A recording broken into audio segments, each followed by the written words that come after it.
I see a thumb. Very good. Thank you very much, everybody.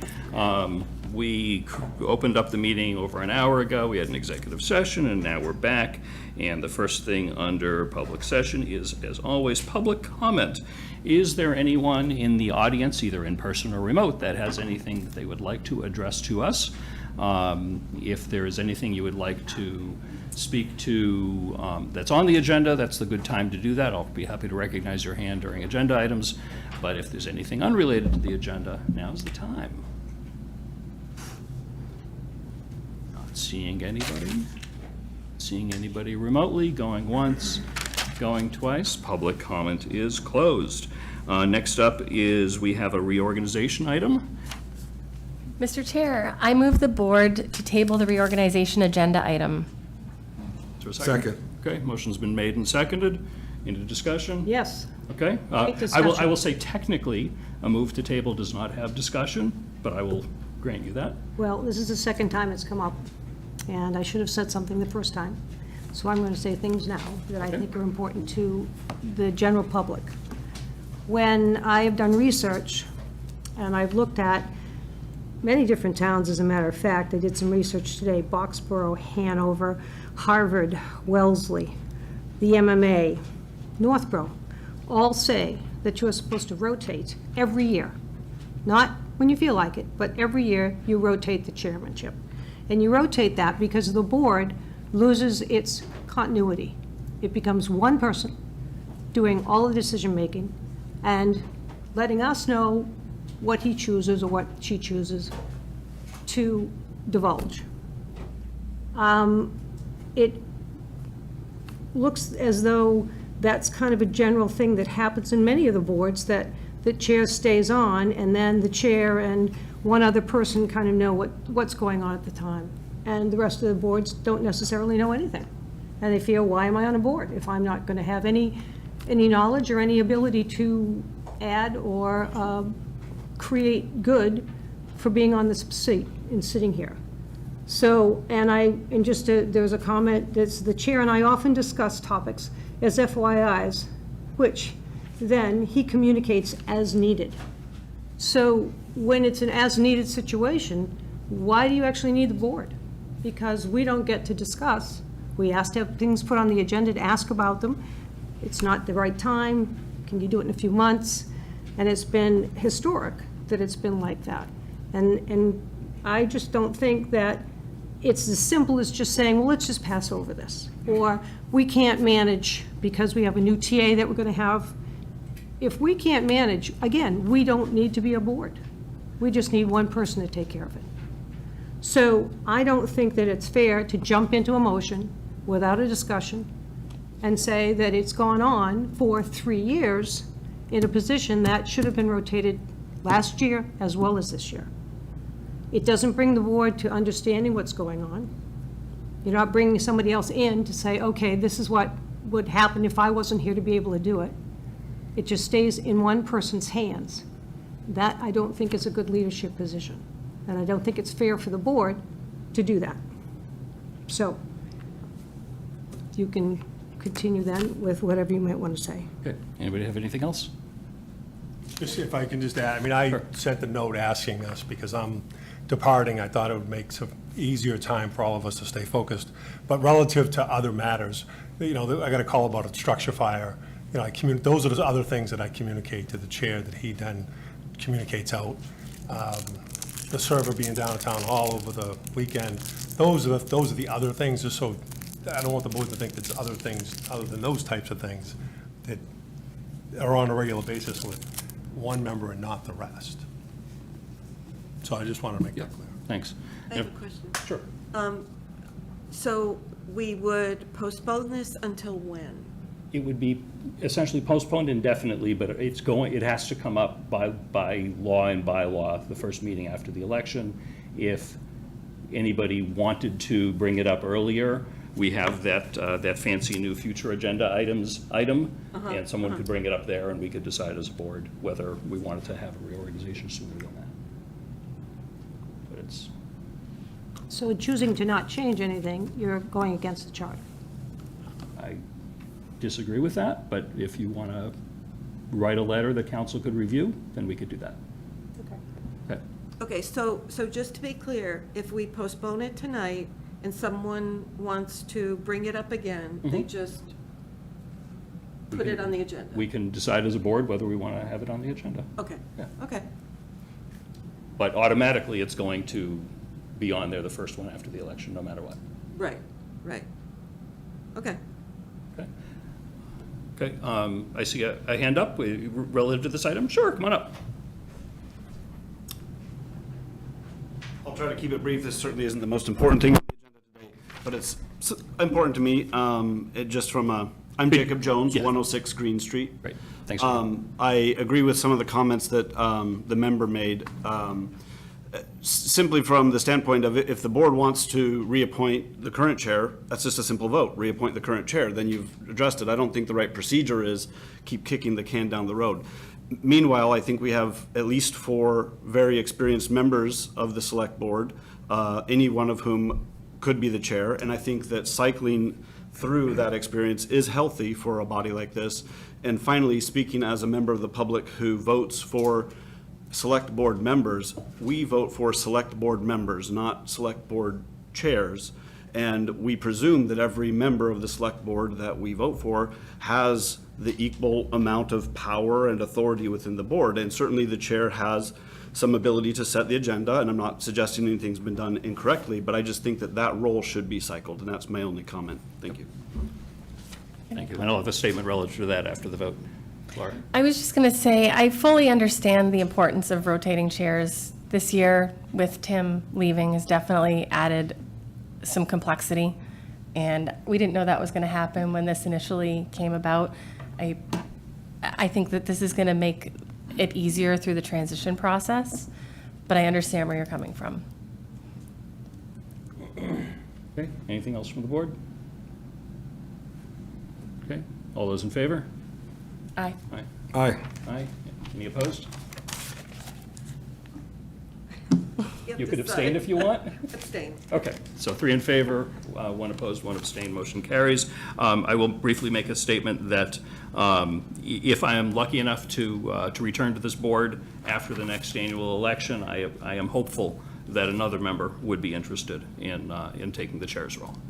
But I appreciate the confidence the chair has, and I appreciate the complexity of town administrator leaving and his request for some consistency throughout that process. And I don't know who the 5th non-experienced member is that was referenced.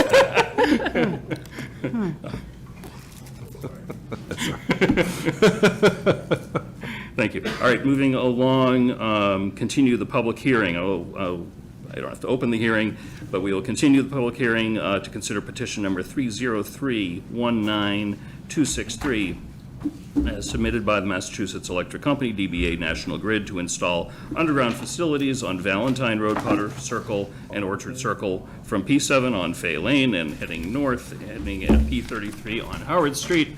And got some good in-person people. Yes. Thank you, Mr. Chairman. Scott Charpentier, Public Works Director. I have Chad Bonin from Control Point, the design engineers for National Grid. This is the continuation of the public hearing that began on August 12th. On August 12th, we had a couple of residents appear before the board with some questions. The packet that was available at that time was very technical in nature, line diagrams and construction details that may have been a little difficult for the layperson to comprehend clearly. The public hearing was continued. Between the August 12th public hearing and where we are today, the second mailing went out to all abutters, as indicated to the board. The 2 residents that were here present with inquiries, they received the full amended package from National Grid that you all have in your packets. It includes a more in-depth and visual description of the work. So we were committed to opening the lines of communication. We were very clear with National Grid on what the expectations were. They spoke directly to one of the 2 residents that were here previously to make sure their concerns were met. The second mailing indicated any requests for further information should be emailed to the town administrator's office. I don't believe any requests came in. Did any? Yes, I've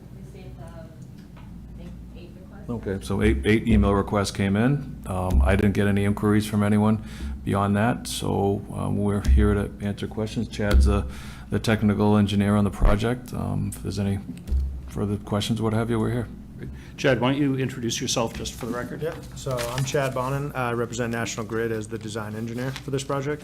Great, thank you. Do we want to, is there anything else you wanted to present before we open it up to public comment? I mean, I'm really just here for the public comment. I mean, we submitted the package, you know, like I said, like he explained, you know, we added more detail, kind of explained it, and seemed like everyone was happy. So if there's any further questions, I'm here for it.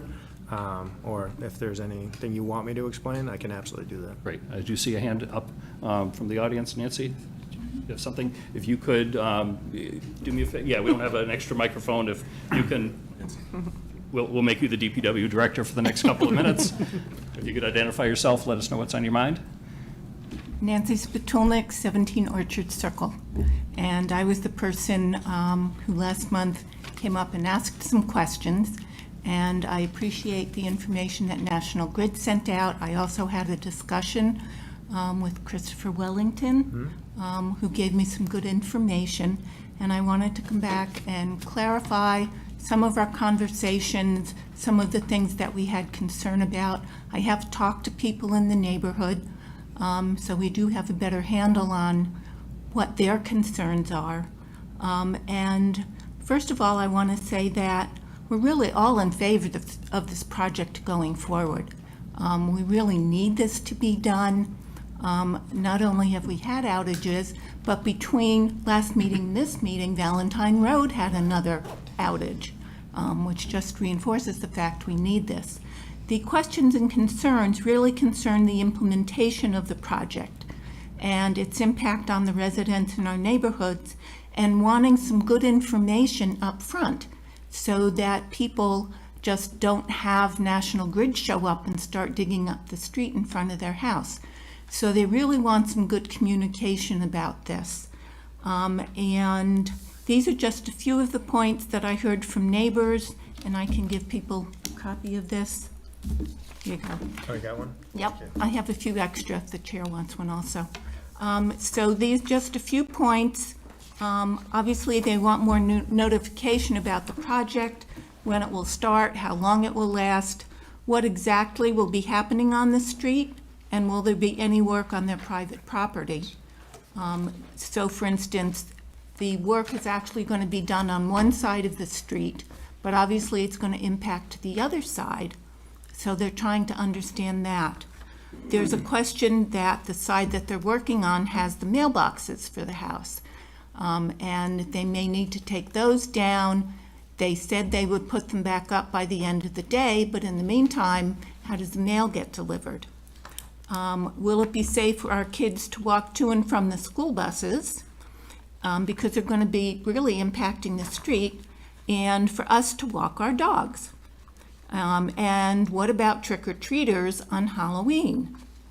And when it's all done, and this was a big question, will they fix up everything that's been disturbed in an acceptable manner? They're going to be digging up the grass strip between the road and the sidewalk. They're going to be digging trenches through private yards to get to the transformers. There was a question from someone that he's just seal-coated his driveway, and if they dig across the front of the driveway, yeah, they say they'll repair it, but are they going to do it in a way that's carefully done and professionally done, so it doesn't go against the what the property is worth because they've spoiled the driveway? So that was really the biggest concern.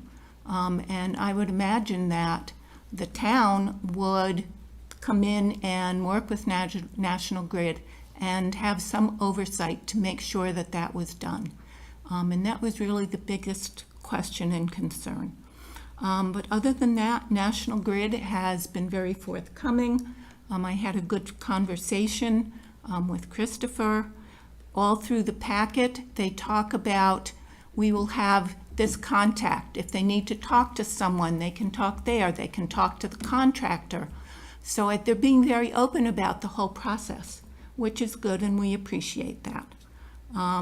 And We thank all of you and National Grid for the work that you're going to do to help provide our neighborhood with updated and reliable service. Thank you, Nancy. You raised some very important questions in there. I will say that the supplemental information that we have in our agenda packet from National Grid is very impressive. I learned more than I thought I would ever know about running underground conduit and how you get things into driveways and how you mark all the existing utilities and how you do all that. That's good to see. Right. I think anyone can imagine you do those things, but to see the extent of which you do that and the extent of which you communicate that is impressive. I think there are some general questions that I would love for you and or Scott to address, such as there will be openings in potentially driveways, certainly in yards and things like that for some period of time. Right. How do you protect? Yeah. Halloween is a big one because kids Yeah. are walking around Right. at night in great volume. And I have taken my kids trick-or-treating in that neighborhood. Yeah.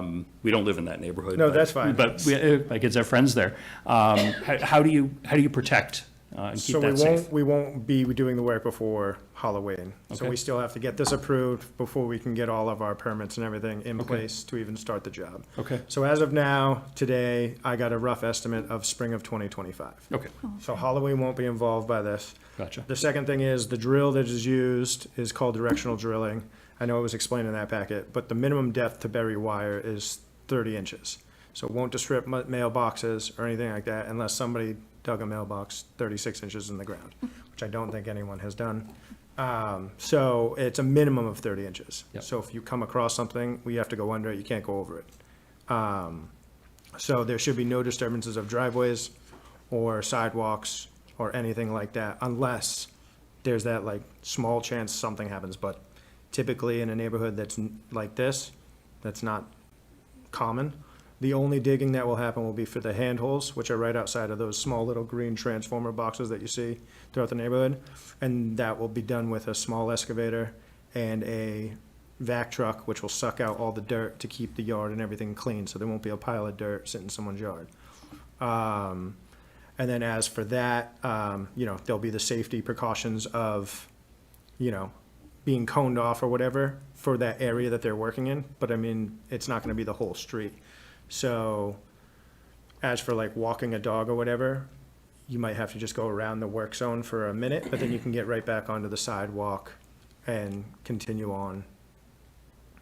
Do you ever leave openings in the earth overnight? So if anything, it would get covered with like a steel plate, which in this instance is not probably gonna happen. But you'd put a steel plate, which you see on roads a lot. Yep. They are very heavy. A child can't move them. Yeah. So if for some reason there is a hole open, it will be dealt with accordingly, but I don't foresee a hole being open. Okay. What about the students going back and forth for the buses while there's work going on? Is that an issue, or do you have safety measures in place? So, yeah, there will be, some sort of barrier wherever the work zone is to eliminate any sort of pedestrian or anyone from entering that zone. With that being said, there may be cones that, guide someone across the street ahead of time to cross around it, or maybe into someone's yard, depending, but typically there's always some sort of marking, like, hey, this is the zone, you have to go around this way, kind of like same thing with a car, like when you're going down the street, so it will be marked out. And just an extra caution that kids don't necessarily follow all of those things. So I think that's something to really watch and be careful about, because the kids go by themselves. They're not necessarily with parents. Yeah. Do you bring in police detail for this work? Scott, I don't know if there's police detail on this one, because it's in a residential neighborhood, so I don't believe so. Okay. If it's something you guys wanted for the morning when the kids are there, I guess it's something that could be discussed with National Grid, but, typically, they deal with, the contractor deals with stuff like this all the time in residential neighborhoods, so the precautions will be set ahead of time, so, and also, if there's any other concerns, we can reach back out to National Grid on, anything like that. Laura? If there is a possibility to have a detail when the kids are going back and forth to school, because I think I've heard that trucks backing up can be really dangerous for children in particular, so if it's just the pylons, I would. Hi, Scott. So my suggestion would be if there's going to be a requirement, it'd be details or flaggers. Okay. Details are few and far between. Yep. And utilizing them when needed for traffic control. Yep. I think is a very appropriate approach, and flaggers can very easily, for a few hours, come in and Yep. just clear the Yeah, I know sidewalk. there are like 4-hour minimums for details and things like Yes. that. That And probably will. Yeah. if I wouldn't want to forego work on Church Street because there's a detail on Orchard Circle. Totally agree. And I think that's a safe alternative, but my fear would just be like, when they were doing the work on West Street, it got a little bit treacherous with the trucks backing up, and they're so big and they can't hear. So I like the idea of a flagger. Thank you. Yeah. Do you need anything formal from us? We can Okay. make a note of that, so that you would request flagging at least for the hours of the school bus stops in the Yep. morning and afternoon. Perfect. Thank you. Okay, that's good. Do you have any other questions? No, thank you. I had a question for Scott. I know you don't formally oversee this work. Do you, when something like this is going on, do you like spot check every once in a while to take a peek? So the work is going to require 2 permits through Public Works, a street opening permit. The street opening permit allows them to do excavation within the right-of-way. Under that permit application, we can condition the work. We can condition it such that flaggers need to be present anytime work is done within a sidewalk area. There'll also be a trench permit that's issued under Jackie's Law. They are not allowed legally to leave excavations open and unattended overnight. So either it's plated off or there's somebody sitting there all night watching to make sure nobody falls in a hole. Or going trick or treating? Well, although we already discussed. There's no candy in trenches. Okay. Life lesson. Okay, thank you. Any other questions from the board? Okay, Nancy, are your questions and concerns addressed, or is there something that we've missed? The ones that I brought up have been addressed. Right. And the information that we got from National Grid was very open about if you have other questions, we're here, please contact us, because we want to make sure that you feel safe and comfortable with what's going on. And if there is an issue, we want to hear about it so that we can work together on it. And we really appreciate them coming from that perspective. Can I ask one more Laura, question? of course. So I think, did Linda mention at the beginning that there were 8 inquiries that came in? Have those been answered? Well, they just requested a copy of the packet. Oh, okay, Yeah, perfect. that was it. Thank you. I'll just relay what Linda said, is there were 8 that requested a copy of the Okay. packet. I misunderstood that. Okay.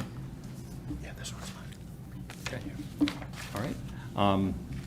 With that, thank you very much. Pleasure seeing you. Thank you. And I really appreciate you coming forward at both meetings, asking very good questions, and being sort of a helper around the neighborhood for others that have had some things come up. My pleasure. And Makes our job easier, so thank you. okay, and thank you to the board. Thank you. Thank you. Are there any other questions from the public, either in person or remote? Anybody would like to address anything while this public hearing is open? Seeing none, I think our next step is to close the public hearing before we act on the request. Yes, I move we close the public hearing. Second. Okay, motion made by Mike, seconded by Laura. Any discussion? Okay, all those in favor? Aye. Aye. Aye. I see that as unanimous in favor. Public hearing is now closed.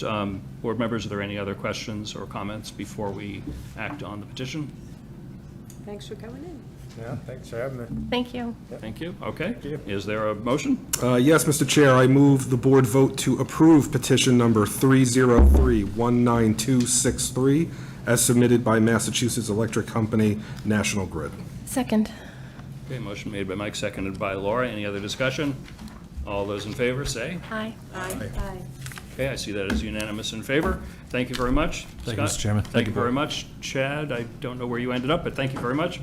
Okay, very good. Next up, we have item number 7, Blake Street Road closure. Would Skip and Pat like to come forward? It's nice to see you. Very good. So the request is by the Rotary Club members Skip and Pat Doyle for the Apple Fest Street Fair to close Blake Street on Saturday, September 21st, 2024. And based on discussion just prior to the meeting, I think you're also requesting as a rain date for Sunday, September 22nd? It won't rain, but yes. Okay. It's just not going to. Well, if we don't vote it, it would rain. Absolutely. This takes care of Absolutely. it. This- This is the weather forecast right Yes. here. Okay, thank you. Why don't you introduce yourselves and give us a quick rundown as to the Apple Fest Street Fair for not just the board's benefit, for the public as well. So I'm Skip, and this is Pat Doyle, and we are members of the Rotary Club, and we have operated, shall I say, the street fair for quite a few years now, and it is part of the Apple Fest weekend, and it happens on the 21st, a Saturday, down Blake Street, filling out the whole space. And it's just a phenomenal time for everybody. It's just great to have so many people get together downtown all at one time. It's, all of a sudden, allergies kicked in this afternoon, and I've lost my voice, it seems. The street fair serves many purposes in town. Certainly for the Rotary Club, it is honestly a fundraiser. The amount of money that we raise at the street fair goes directly back into the town for any needs that the town may have, any people who may have needs, or anything, we've done many things for the town, defibrillators in the schools, et cetera. But it also serves that big purpose of bringing the townspeople together. And that's been one of the important pieces of it over the years. This year, it looks like it's going to be a banner year. We have well over 70 individual vendors coming this year. We'll have well over 100 booths. We've got a wide sampling of people. We've got close to 20 brand-new people this year.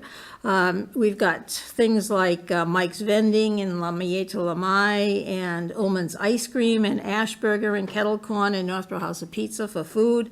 Local organizations like the Northborough Historical Society, the Trails Committee, the Cultural Council, the Arts Council, Boy Scouts of America, the American Legion, the Democratic Town Committee, the Council on Aging, Boy Scouts, the churches, St. Rose of Lima, Seventh-day Adventist, Rice Memorial Baptist Church, businesses in town like Wegmans, Mathnasium, School of Rock, Jack's Guitar Garage, Hot Works, Home Instead, St. Mary's Credit Union, Central One Community Advocate, Chamber of Commerce, Footprints Floors, Bracken Hill Farm, America's Best Defense, Youth Lacrosse, and Beaumont Whitney Place, and I could go on to get them all out to you. So there's many, many of them. One thing we're doing this year that we would like everyone to know is that we're calling it the Greening of Apple Fest. And we as a Rotary Club are very much committed. Street fair, the greening of the street fair, can't do the whole thing. The greening of the street fair. As a Rotary Club, we're very much into sustainability, and so we're being very careful. One of the main things, and we see some of you with your own water bottles, we are asking that there be no water bottles at the street fair, plastic bottles. Bring your own water bottle, and we will have wonderful, clear, pure Northborough water in Cambos around the fair, and you can just go fill your water bottle up so you don't have to worry about it. The young people are going to be working on picking up all of the trash, so we're not going to have a dumpster this year.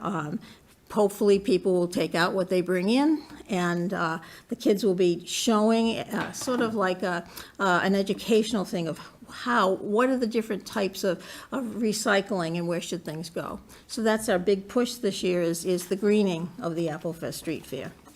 So that's kind of where we are. It's exciting. As we said, it's not going to rain. It's not allowed. So let's hope. And so if there are any questions, otherwise. I want to say a couple of quick things. Obviously the Northborough Rotary Club puts on the street fair. I'm also a member of the Northborough Rotary Club. I don't handle any of the money or anything like that, just so in case anybody is concerned about that. We have a long history of town government officials being involved in the Northborough Rotary Club. And there is a lot more to Applefest than just the street fair. I noticed, I think Cable put a slide up on here about Mary Ellen Duggan being the Applefest Grand Marshal, which is, primarily there during the parade, which is not a part of Rotary, but it's part of Applefest as a whole. So it's it's an excellent weekend, but a lot of people, when they think of Applefest, think of the street fair. That is, for many people, that's the keynote event. We should say that it is from 10 to 3. So that's the time it sounds like some people wanted us to expand it, but more people wanted us to contract it. And so which way did we go? And we decided this was the best way to go because people have other things they need to do before and after. So it is 10 to 3, and we are asking our vendors to stay. They will be there at 10 and to stay till 3, so it'll be a full fair. Right. Are there any questions from the board? Lisa, then. Hi, good to see you again. Last year, I had a couple of people who are handicapped that had an issue with the handicapped accessibility, I guess, the crosswalk and all that, right, where it comes into 20. Yep. So I'm sure you probably heard about it too, and I'd be remiss if I didn't bring it up. Right, well, we've been up there to take a look at it to see exactly, and we're gonna back the first booth up so that it's behind that area and comes down from there. So, yeah, we realized it wasn't there before. It was something that had been added, and so we, had put a booth near it, but that's all taken care of. Okay, good, because there are a lot of people now that are somewhat handicapped and, want to enjoy, I shouldn't say that, there are handicapped folks who like to come down and find that some roadblocks of that nature are very difficult for them. But it is a wonderful thing. You've done a great job, and looking forward to seeing you. Thank you. Thanks. Yeah, yes, first, thank you for all of your work, and I just want to be clear, you do want the street closed from 7 a.m. to 5 p.m. to Yes. get set up and? Yes. Okay. Any other questions, comments? I want to give a thank you to the DPW, to Scott Charpentier, for you had mentioned the water. Yes. A benefit of the town owning 4 West Main Street is that has good quality Northborough water going into the building, which we will be using and giving away. And that's great because usually there is a couple of vendors that are giving away, these 16-ounce plastic bottles, and we end up with hundreds, if not more, of them piled up everywhere, and the goal is to not have that and get people to bring their reusable water bottles or anything else, and have as much water as you want. Hearing nothing else, I will entertain a motion to close Blake Street. My suggestion would be, in addition to the motion here, that we also include the language and rain date Sunday, September 22nd, 2024. Mr. Chairman, I move the board vote to close Blake Street on Saturday, September 21st, 2024, or Sunday, September 22nd, as a possible rain date between the hours of 7 a.m. to 5 p.m. for the annual Applefest Street Fair. Second. Okay, motion was made by Julianne, seconded by Mike. Any other discussion or comments? Yeah, Doug, if you could, I'm sorry, for the microphone, I need you to step forward if you could. Okay. Yeah, just a quick question. I know Pat mentioned that there would be no trash there because we're going to take out what we had. It's helpful for people at home to hear. Okay. Yeah, so Pat said there would be no dumpster there because you wanted to take out what you'd brought in. But if people are buying pizza and they get pizza wrappers, is there going to be a place for them to put them? Yes. Do you want to walk through that a little bit more? Yes, there will. We're talking about this a little bit, sustainability, but educational as well. And sometimes, as you probably know, and everybody I'm sure here knows, sometimes you go into a restaurant or someplace and it's like, well, you're supposed to put this in this bin and that in this bin, and what do you put in what bin? And so the young people, our Interact kids, who are the high school Rotarians, actually won a gold prize this year for their work that they've done environmentally. So they're going to be educating people. So if you come up there and you've got a pizza plate and you're going to throw it away, they will explain to you which one of the bins to put it in. And then they're gonna be, making sure that those things that are recyclable get taken out to the recycling plants. And then the DPW will be picking up big bags at the end of stuff. Thank you. Yeah. Okay, good question, Doug, thank you. Okay, any other comments or questions? We have already a motion and second. All those in favor? Aye, I see that as unanimous. Thank you very much for joining us this evening, and best of luck on the 22nd and the 21st. And the 20th, yes, and the 22nd will just be for other things. Hopefully the parade will take place. I know that's not your thing, but hopefully the parade will take place as scheduled on the 22nd and all of the other events throughout the entire weekend. Thank you for Thank having you. us. Thank you for having us. Thank you for joining. Is Michelle Gillespie coming at all in front of us? No, the only procedural thing that we had to do was to close Blake Street. There's nothing else that we need to take action on. If the board is interested, we can invite her, afterwards to give a recap or ask any questions that the board might have about the Applefest process. I think that would be a good idea this year, because it's been, I remember coming before the board earlier in years, and last year, she wasn't here, and I think it'd be nice to do let's talk about it. Yeah, but. How much Right, it won't be municipal until after, land, yeah. how much municipal land do they use for Applefest? We're not talking Blake Street, but all the other events that happen. And in so doing, do we ever get an accounting, and do we know what goes back to the town from the Applefest event?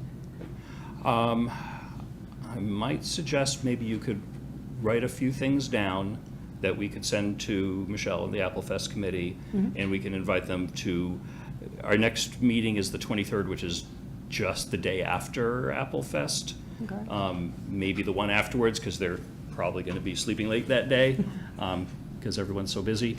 Yeah. So maybe I forget, the first meeting in October, would that be all right? Yeah, I think we really need to, Okay. we need to start doing some. Great. Linda, if you could do me a favor and pencil that in? And then once Lisa submits some things, forward that to Michelle, and so they have some time to prepare. Okay. Any other questions or comments before we continue? Next up, we have change of manager application request, Mormax Corporation DBA BJ's Wholesale Club for its all-alcoholic package store license for the premises located at 6102 Shops Way. And a couple of people have joined us. If you could identify yourselves. Thank you, Mr. Chair and members of the board. I am Eugene Richard, attorney for Mormax, and with me is the proposed manager, Sean Yetton,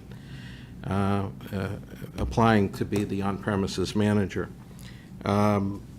Yetton is a U.S. citizen, a resident of Franklin, Massachusetts. He's over the age of 21 and no criminal convictions, so he is qualified under the statute.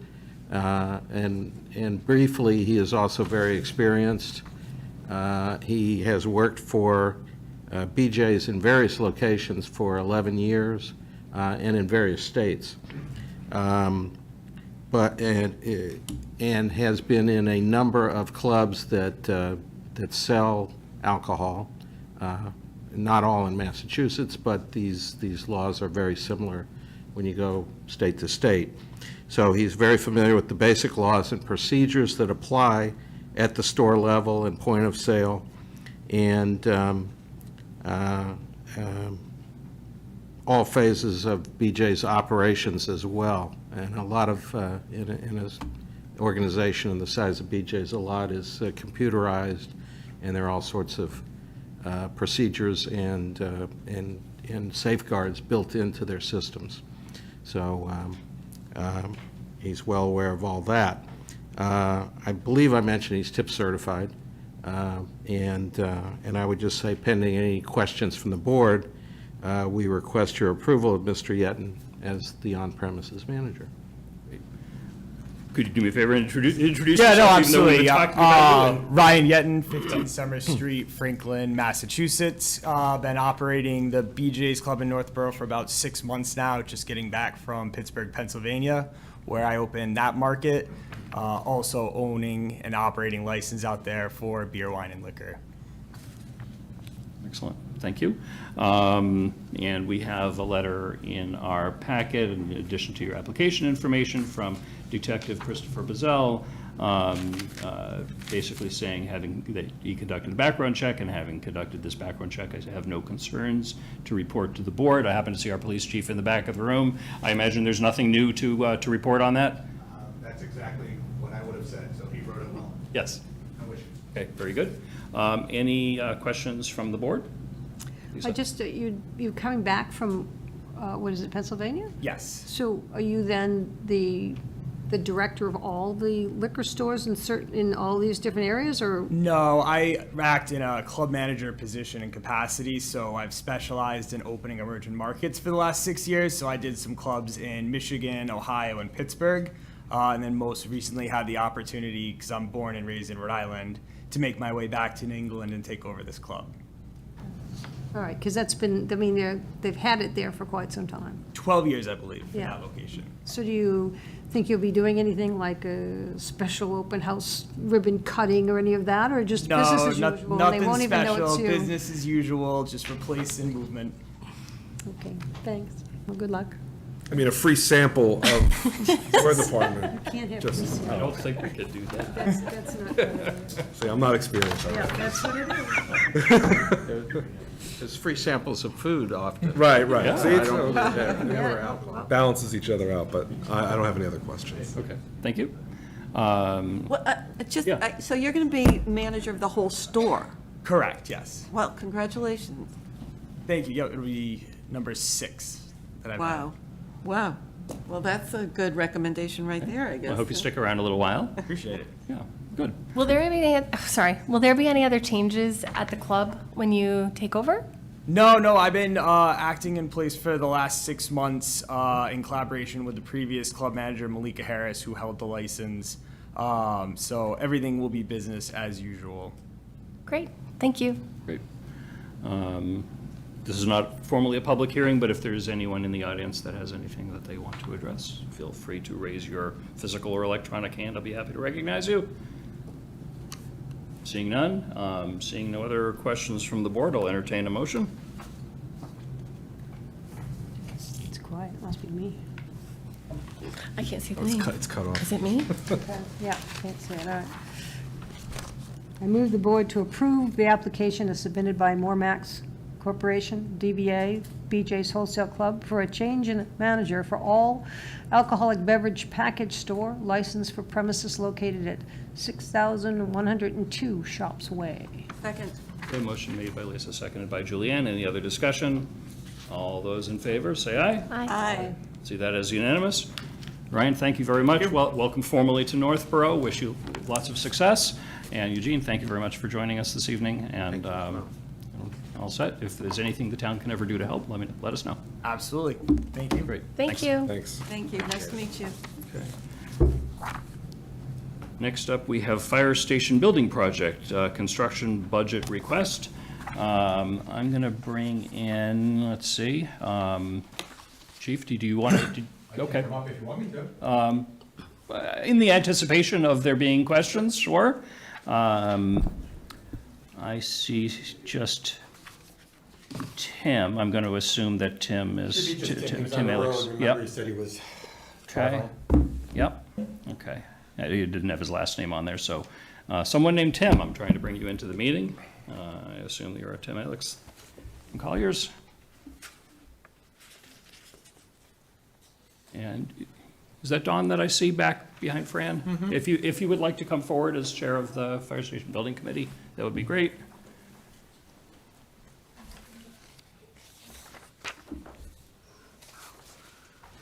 Okay. All right, Tim either may be the wrong Tim or more likely is driving or something like that, declined to join. So if we have questions. I think that's what he. Okay, that's great. Do we have a couple of slides? Related to the warrant article itself, that's. Okay. Okay, That's it, but but we wanted to do a little budget update, so. Memos in the Yeah. packet, I think the Okay. chief and/or Jason can speak to too. Yeah. I can check this out. Yeah, let me.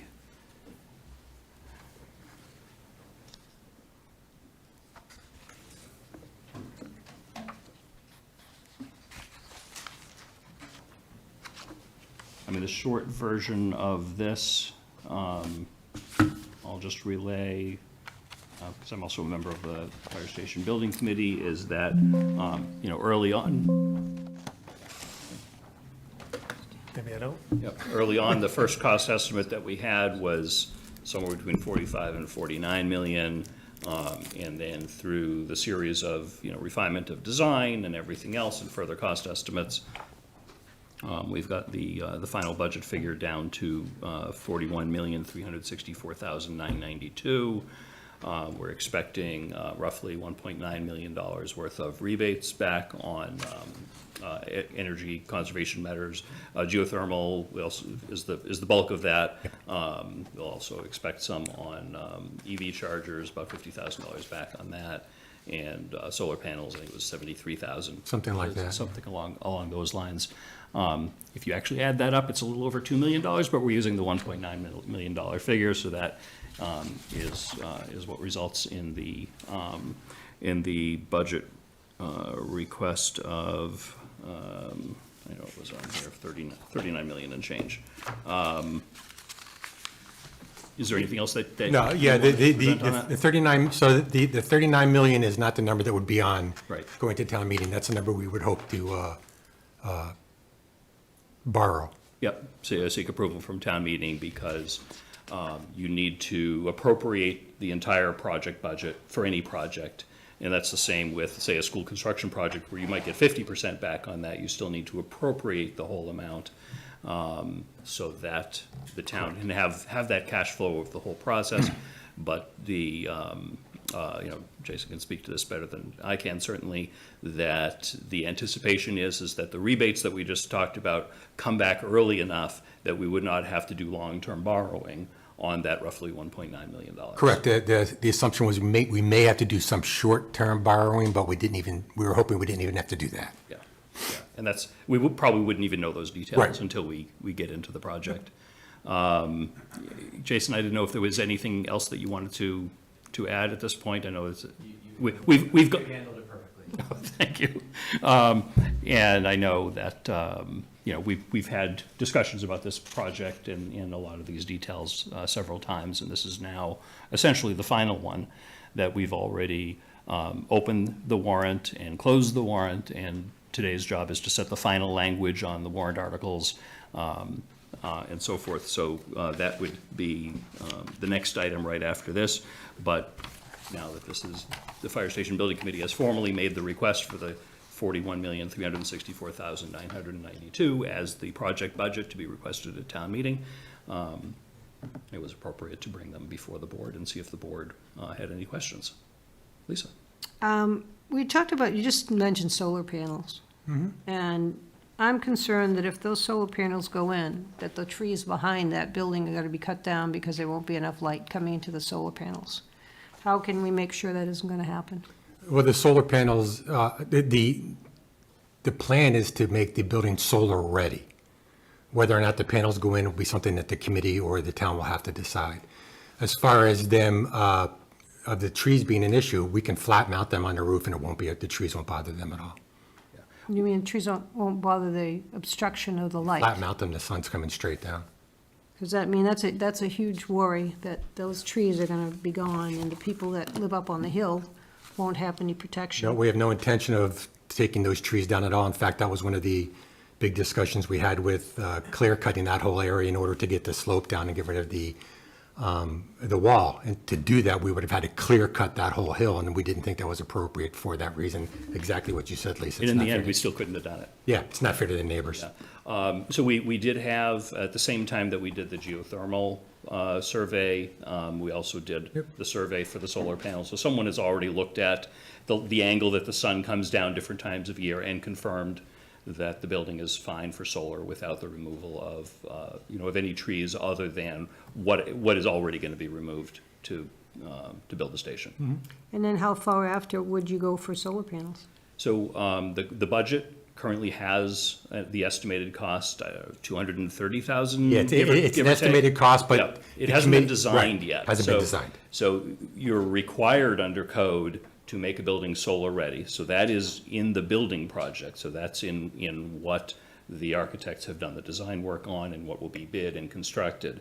And then the actual installation of solar panels, we do have the estimated from the budget from that survey that was done. They also gave us that's when they gave us the estimate on about $230,000 for the solar panels. As we get further in the project and we see how's the budget going and everything else, we will then take another look and decide, will we actually do that? So the installation of the solar panels is not in the general contractor budget right now, or it won't be bid out for the initial, because it's a completely different process anyway. It's a different designer that has to design that and a different contractor that has to put it in. I think we're very interested in doing that.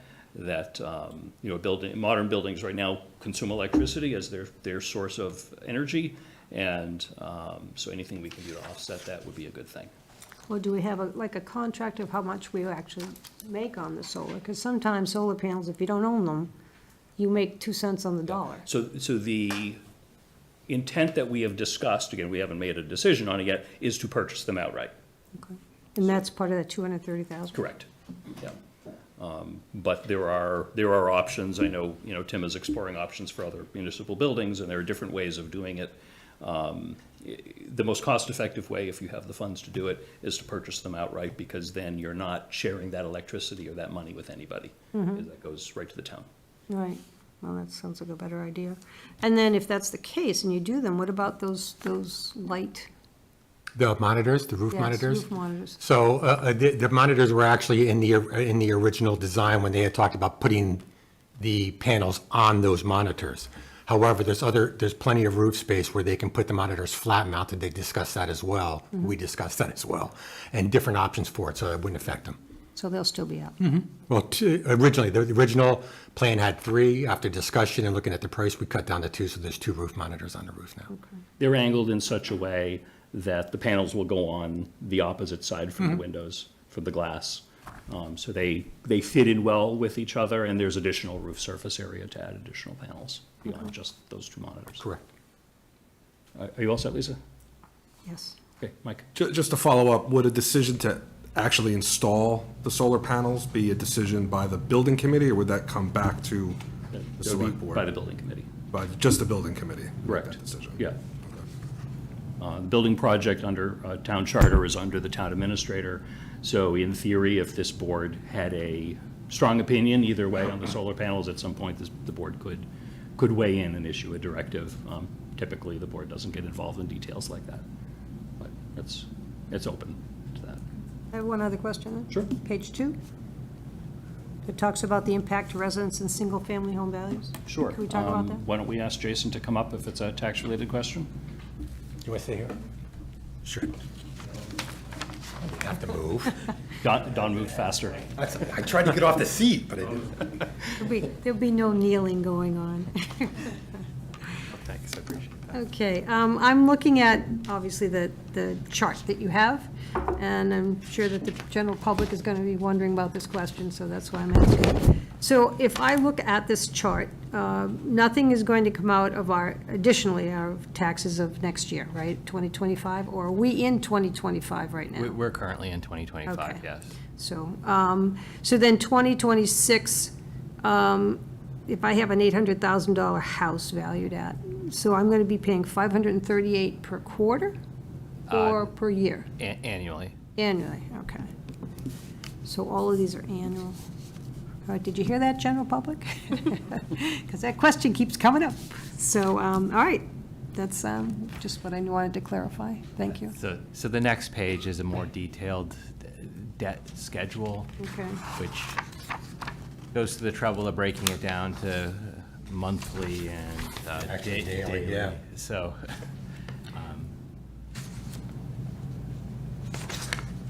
I have a question for the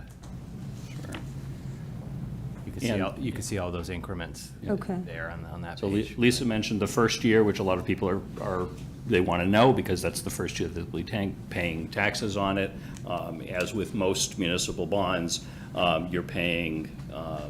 Correct. As you pay it, the annual amount drops down. So at 800,000 would be 538 for the first year, somewhere around 397 in the middle, and in the last year of a 30-year bond, $246. And, I mean, this is all in our agenda packet, but for the average house, the average year is $321 per year. Across 30 years, Yep. correct, yes. Yep. Okay. And what's the number for the average house that you're using? 400? 655,000 Okay. in value. And is there any thought and discussion of bringing it to a 20-year instead of a 30-year? There's been discussion about it. I mean, there's some hope that there'd be a differential in the interest rates when we go to market, that potentially a 20-year bond would be feasible within numbers that we've presented here. It's a very large project. The differential, we crunched the numbers, there'd have to be a 3.25% interest rate differential between a 20 and 30 year from the market, and that's very unlikely to happen. It would be more like 0.75% or something like that. So in actuality, I think, I mean, it would be, we'll come back to the board before we borrow or go to the market with this bond, but it's very likely that it's going to be a 30-year bond. Okay, because I'm concerned, just with the fact that you could be spending $10 million just on interest and extra on interest, and that we're going to be having other bigger projects coming up too. So it's not the only game in town, unfortunately, so we really have to look at the cost effect and what we can save in any way we can. So, but you're always pretty good about this, so thank you. Julianne? Yeah, I have a question about the 30-year mortgage also, because we do have 2 more fairly big projects coming up. How will the 30-year mortgage affect those versus a 20-year?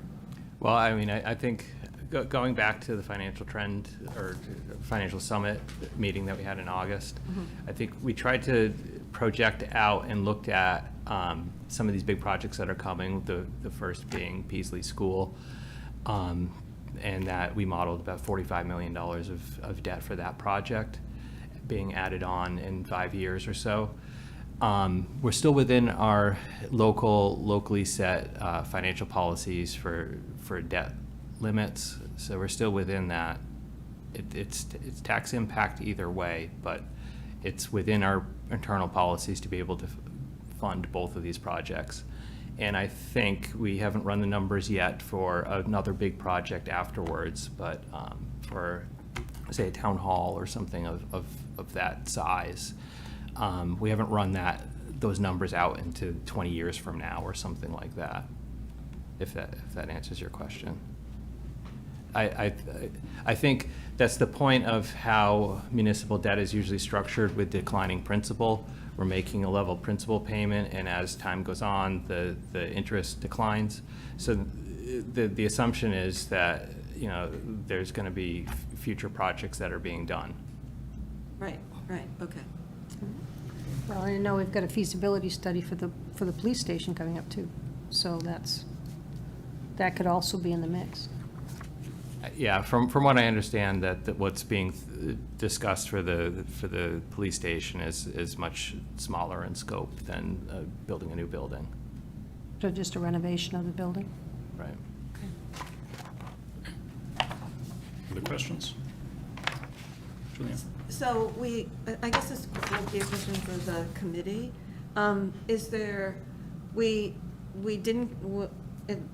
3D model is out of the question. Is there a way of putting stakes on the lot where this is going to be built so people can see how big this project is? I know it was staked out at one point. What was staked out was the locations of the underground catchment. In order to do that, Julian, we'd probably have to bring in surveyors. It's nothing I could do, or I wouldn't trust myself to be out there with a wheel and say, I think it's this big.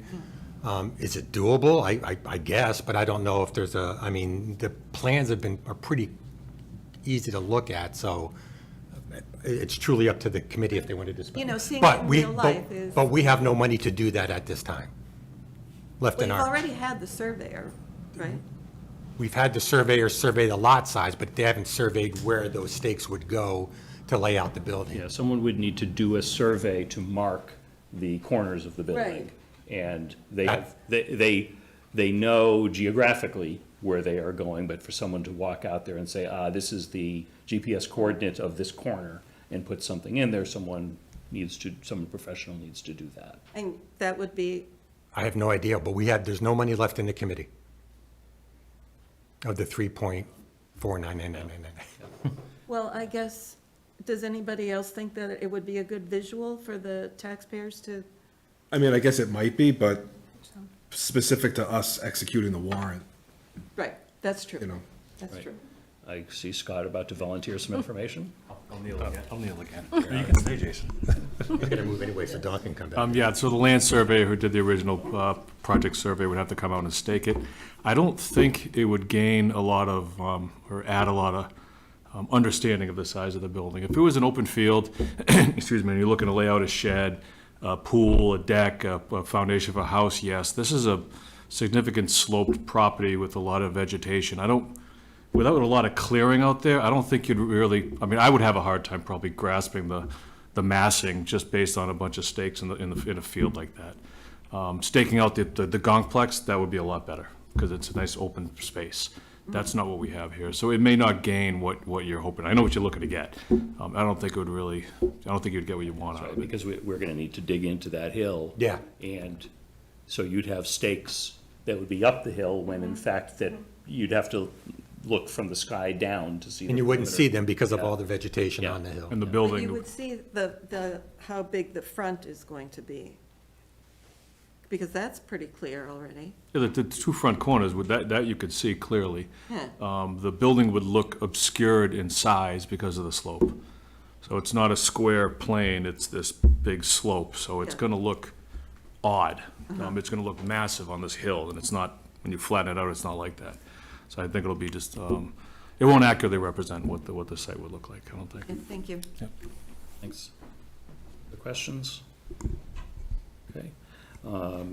There's nothing for us to act upon this. This was informational, so that we know how the committee arrived at the budget request and had the opportunity to ask some questions. If not, we'll take up this specific language of the article in the next item.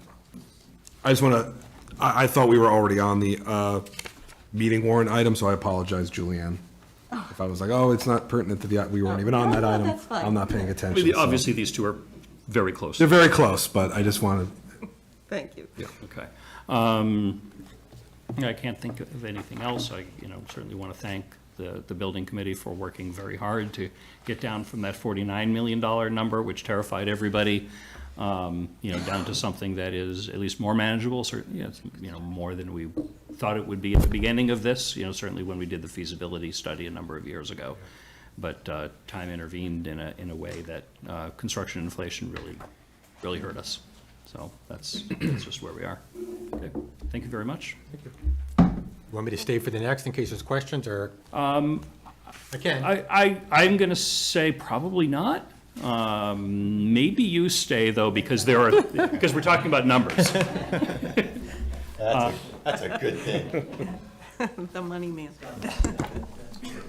All right, so now we're moving on to vote to approve and execute the October 7, 2024 special town meeting warrant. Tim, was there an updated version of the packet? If I may, what went with you in the packet was a draft, and we worked up until 3:30 today with bond counsel on this updated warrant that you will hopefully execute tonight. So the first article, she can pass. Okay. Oh, sorry. Thank you. First article deals with the sewer enterprise fund, which Scott and or Jason can talk to. The reason why that's there in my mind is we had been through settlement talks with the city for such a long time. It never seemed to pan out, so we created a budget based on it not panning out for '25. So that's what this warrant article will do. It'll do two things. Make an adjusted payment for this fiscal year that we're in. And then, because we didn't adjust '24 at the beginning of this fiscal year, we'll pay that true-up cost that they do at the end of the fiscal, which is part of the IMA, correct? Correct. That's correct. So those are those two pieces. If you want more detail, they can talk, but. Sure. I'll repeat back to you in some different language, just to make sure I understand it right, and this might be helpful for the board. We had the longstanding litigation with Marlboro. We settled that That was a great, great thing to put behind us. So within that, we had an estimate of how much we would pay for FY '24. We paid that estimate. That was before the end of fiscal '24.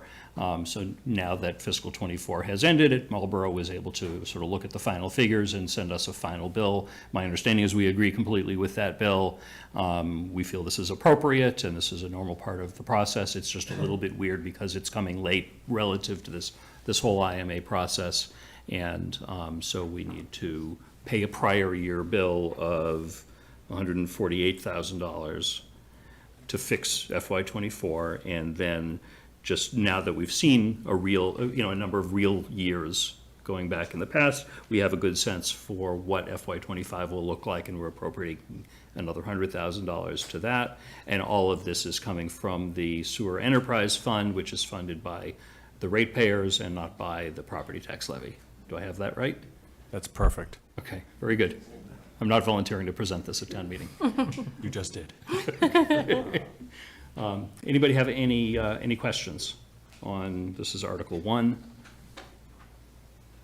Procedurally, Tim, are we going to vote this as one item, or are we splitting this vote in some? We've been talking to council Okay. about whether it's a split motion for 1 and for 2, because 1 requires a simple majority, the prior year bill requires 9/10. Yeah. So procedurally, we'll work through the moderator and council to Figure get out to the probably a broken up Okay. two motions. Okay.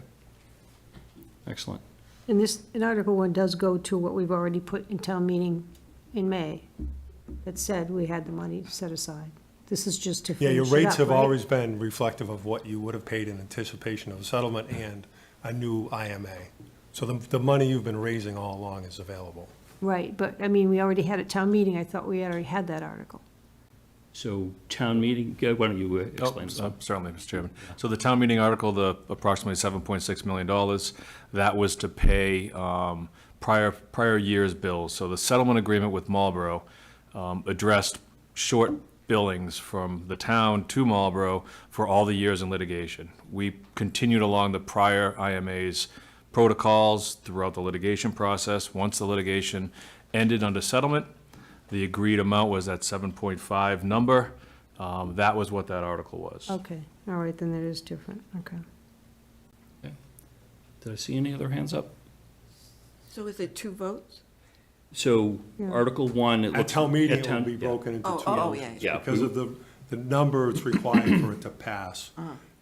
Obviously, we got 9/10 for both, that's great, but if one were to fail, we want them both to pass, but one's a simple majority and one's 9/10.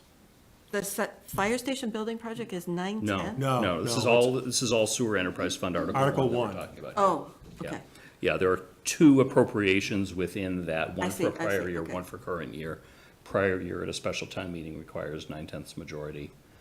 In theory, we could do it with one simple motion and cross our fingers to get for a 9/10, and that's for you to work out If with it the fails, we moderator have a and the motion to clerk. reconsider. Yeah. What majority do you need for the fire in station theory. building project? That's for borrowing. It's borrowing, so it's 2/3. Two-thirds, right? Yeah. And that will be written on the warrant, Well, or the moderator will say this? Yeah. Yes. yeah, doesn't have to be part of the warrant, but it'll be part of the vote that it requires a 2/3 majority. Okay. We'll get, Is that 2/3 or is that a simple majority? I thought Andy had told me that it was a simple. The ballot election's a majority, but the appropriation would have to be 2/3 yeah. as a borrowing authorization. All right, so let's finish with Article 1, the Sewer Enterprise Fund. Any other questions on that? Okay. Article 2, the only other article on the warrant is the fire station building project. Again, we've mentioned this number, $41,364,992. It's written, looks like right now, very clearly a not to exceed. It's always going to be a not to exceed anyway. It's a practical matter that, you appropriate amount of money at town meeting, you can't spend more than that. Correct. And so that's that item and the rest of this language. And I imagine the actual motion at town floor would be contingent upon approval of the debt exclusion on November 5th, right? Yeah. Correct. Yeah. Is there some reason that isn't written in it? Typically, articles are written flexibly, so in theory, if Jason found a way to fund $41 million within the levy limit, we could do that. Yeah. In this case, We don't have our free cash yet this year. yeah. Yeah, no free cash. Next year. So, Yeah, because, I mean, in reality, it's not, but that's, I think it's always written flexibly here, and then it gets precise at the floor, in the actual motion at town meeting. so we're going to see down the motion then beforehand, or that's going to be said? Yeah. The Because- motion, not to interrupt, but the article and the motion have already been developed by bond counsel for Right. that total amount. Right. So just to give the notice to the inhabitants is this notice, and then we can have, we worked on the motion today, and we can have that motion for town meeting available as early as tomorrow morning. But Okay. it says the same number. Yeah, no, I'm not really looking at the number as much as just the wordage, because in the last time that this happened, that a large amount of money came forward, it said meet said appropriation by raising borrowing provided, however, appropriation under this article shall be contingent upon a successful debt exclusion vote under the provisions of Proposition 2.5, so called at the November 2024 state election. So that was already in one. I would assume that it would be in this one as well, if that's what you're going to do. Yeah, I mean, we need to execute this tonight, and this is what's before us, and this is what bond counsel is recommending. Yeah, so- for the warrant itself, Yeah. the motion. Right. Completely separate, but it'll include whatever it's legally required to include, it's going to include, because it won't be valid unless it is. All right, so, But the article, the way it is to give notice that you're gonna vote to authorize to borrow that Yes. amount. The motion will set out the details of how that borrowing will occur under Proposition 2.5.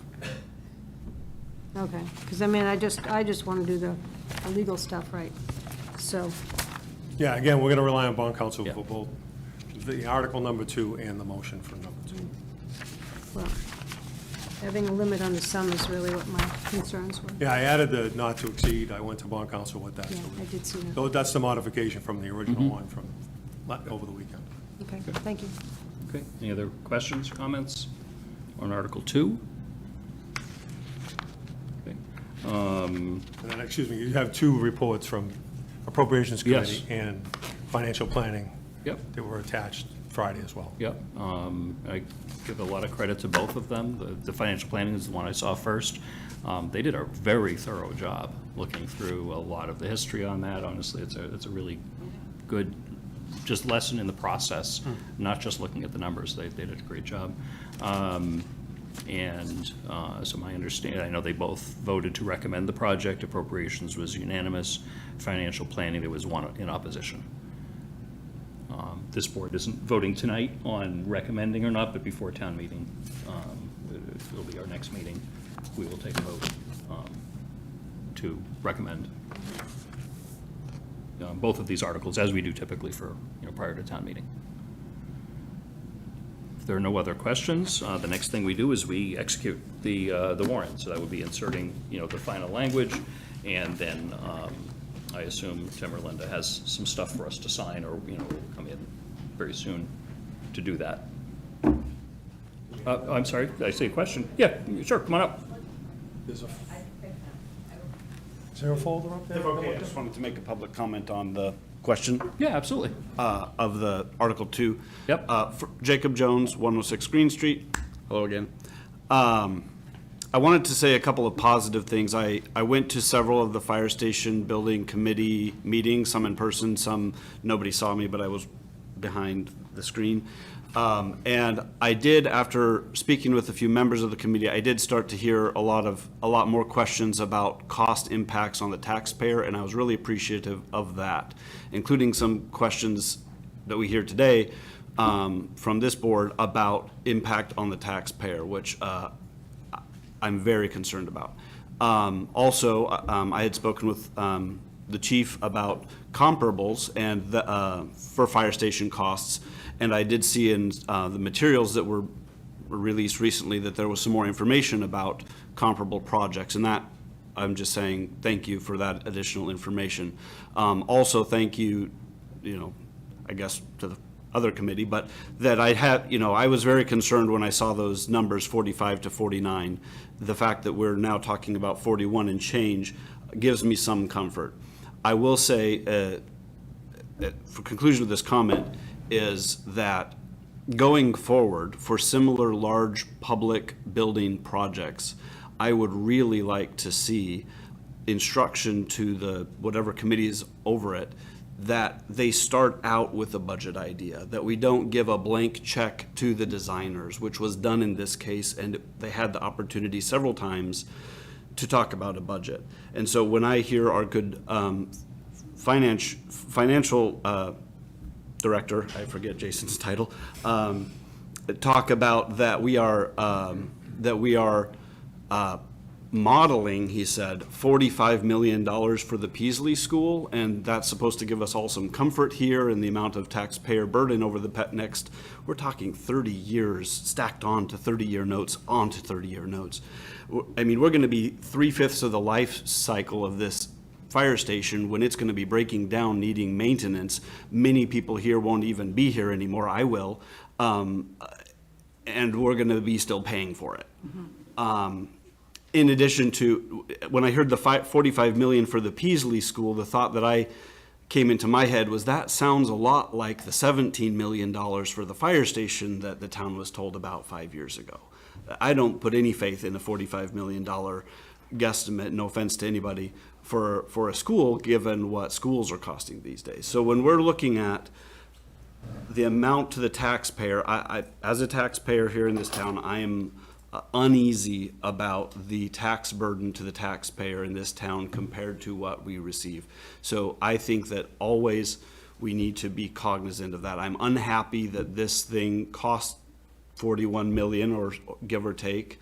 But I'm at the same time happy with some efforts that have been done to go rein it back in from the 45 to 49 range. Final comment that I will make is that while I've given some good compliments to our good fire chief, I've also heard the argument that if this isn't passed at town meeting, we're going to be here next year with a 10% higher number. And to me, that sounds like a scare tactic.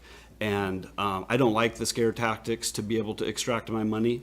And if I hear those kinds of scare tactics, I'll be saying at town meeting that I don't like those kinds of scare tactics. But I think if it's a justified project and this is the best we can do, then I haven't decided yet if I'm going to support it, but definitely some work has been made in the right direction, and I appreciate that. Sorry for the long comment. No, I appreciate that. I'll address just a couple of things that might be informative to you, or you can sit, whatever you want.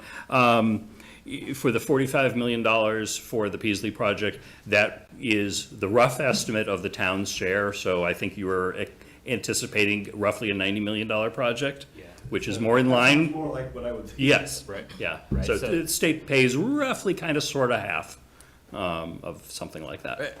Exactly that, and I just wanted to clarify that point. I did say we modeled $45 million of debt, but that would be similar to a 50% reimbursement from the MSBA program. So again, we are modeling a $90 million project in 5-6 years and expecting a 50% reimbursement from MSBA as part of that model. So we weren't modeling a $45 million building, we were modeling a $90 million building. So I'm not sure, it's still significant regardless, Yeah. but I just wanted to clarify that point. Yeah.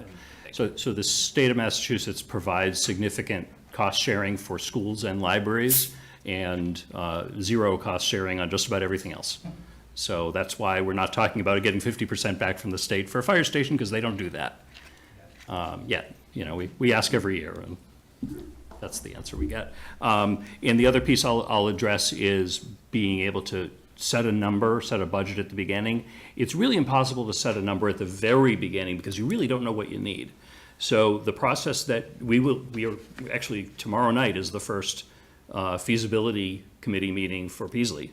And so that's the very beginning of that, and that's going to probably take a year or more to go through that process. At the end of that, we'll then have an idea for what needs to get built, and we'll get a cost estimate on that. And it's feasibility. It's the same process that we went through with the fire station project several years ago.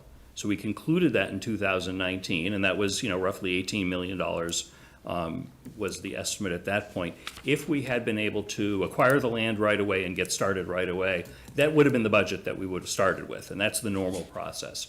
We had this 5-year gap in there because, through no fault of anyone in this room, it just took a long time to buy the land and we had COVID. And so as a result of that, what was an $18 million project became a larger project going in.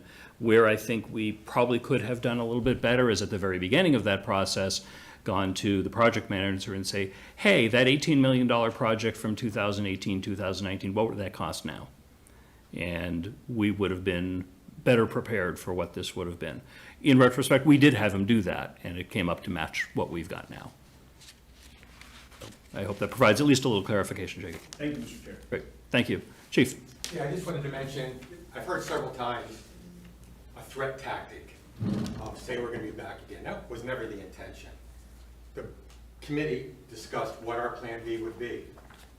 Which wasn't me, it was the committee discussed what our plan B would be, and our plan B would be to come back with the same project, because we didn't put anything extra in it. It's just a basic project. And we would come back, and our assumption would be the prices would increase. Could be 4%, but it certainly in no way was ever a threat tactic, not meant that way. Simply, when we're asked what the plan B is, that's what the committee had talked about, and that's what we had decided. Thanks, Chief.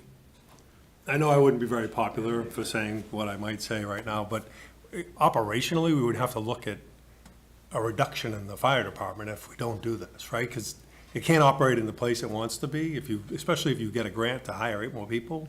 So we'd have to modify operations, and we've done, it probably was talked about way back when, but not of recent. We've never talked about it. It's a horrible thing to think about, but that would be the next step. We would have to modify some aspect of EMS, and fire service. It has to be looked at, because you just can't be in the space you're in.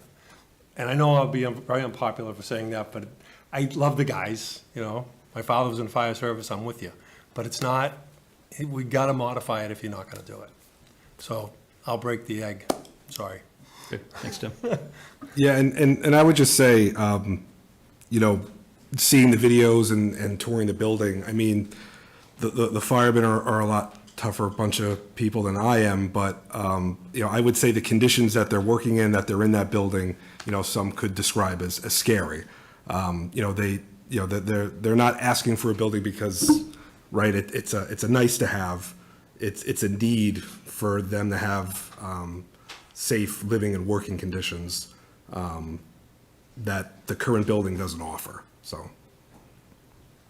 So I've got two questions, or two things. First, just to get back to that, what then will that building be, what's gonna happen to that building? If it's not safe now, it shouldn't be safe for anybody else to be in. So is that Sure. building gonna be removed? Because you can't use it the way it is, because they can't be there the way it is. Right, which is Saying. a Can't operate as a fire station, is what he's saying. We Right. have a He's lot of saying it's stuff in there. unsafe, he's saying it's unsafe and all that, right? It's unsafe to use as a fire station. Right. It could be used for something else. It would obviously have to be really cleaned substantially to get rid of all the Right, stuff that is built in there. cleaned and renovated, could you play basketball or have a beer in there? Maybe, I don't know, I mean, that's stuff to come down the road to the board, and then, maybe the private sector people make an offer, or we do a RFP, or, so that's certainly down the road, right? It may not be, to your point, that I'm not sure. Yeah, But that's something. as a that you fire have to figure station, out. it's a stretch. So the town office's feasibility study committee looked at that building in addition to all of the others. So they have some real good information on that, on the assumption that this project passes at the town meeting and at the ballot. Then, I would suggest that we start earnestly on the process of figuring out the reuse of that building, and have that figured out before we have moved the fire station. Amongst other buildings, too. Yeah, we have quite a collection of buildings to figure out. Deputy Chief? So probably shouldn't come as a surprise, but there will be video coming out all about that. Right. What the ideas are going forward, what the limitations are for that project, so that'll be coming out. Coming soon. Yes. Thank you. So second question that I had is going back to the Article 20 originally, the fire station design and land acquisitions. Maybe Jason can help with this one.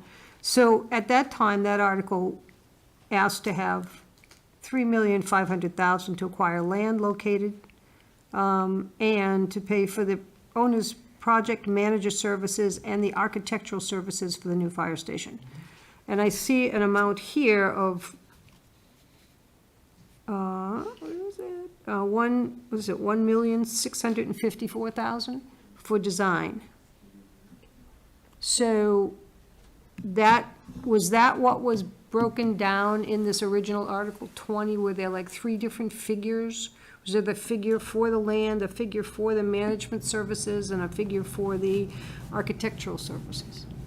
There's different phases of the design that were paid for from the $3.5 million. I'm rounding up. Okay. It's a dollar short of $3.5 million, but Right. there was not enough within the $3.5 million to fully design the building. There's still the design phases that are to come from the new authorization Okay. built into the $41 million budget. But there's actual breakdown, I can get it later, you don't have to talk about it now. Yeah, I don't have it with me, Okay. but yes. So offhand, do you know what the difference was? Like, this was the difference that was left over at 1,600,000, or no, because this is coming out as a negative, so this was an additional. Could I see what paper you're looking at? I might be able to answer that question. 'Cause I think maybe you're talking about the sources of funding for the $3.5 million, and there's a transfer that was from surplus proceeds from the Lincoln Street School project that were Yes. transferred in. Yeah, that was 1,183,000. Yeah, so those were simply, that was simply sources for the $3.5 million. So the $3.5 million was made whole by borrowing plus that transfer in from a bond for the Lincoln Street School project. Right. Yeah, because I mean, I'm just, when you look, obviously, when you're trying to balance everything, you're saying, okay, how much was actually set aside for that? How much was actually used for this new one?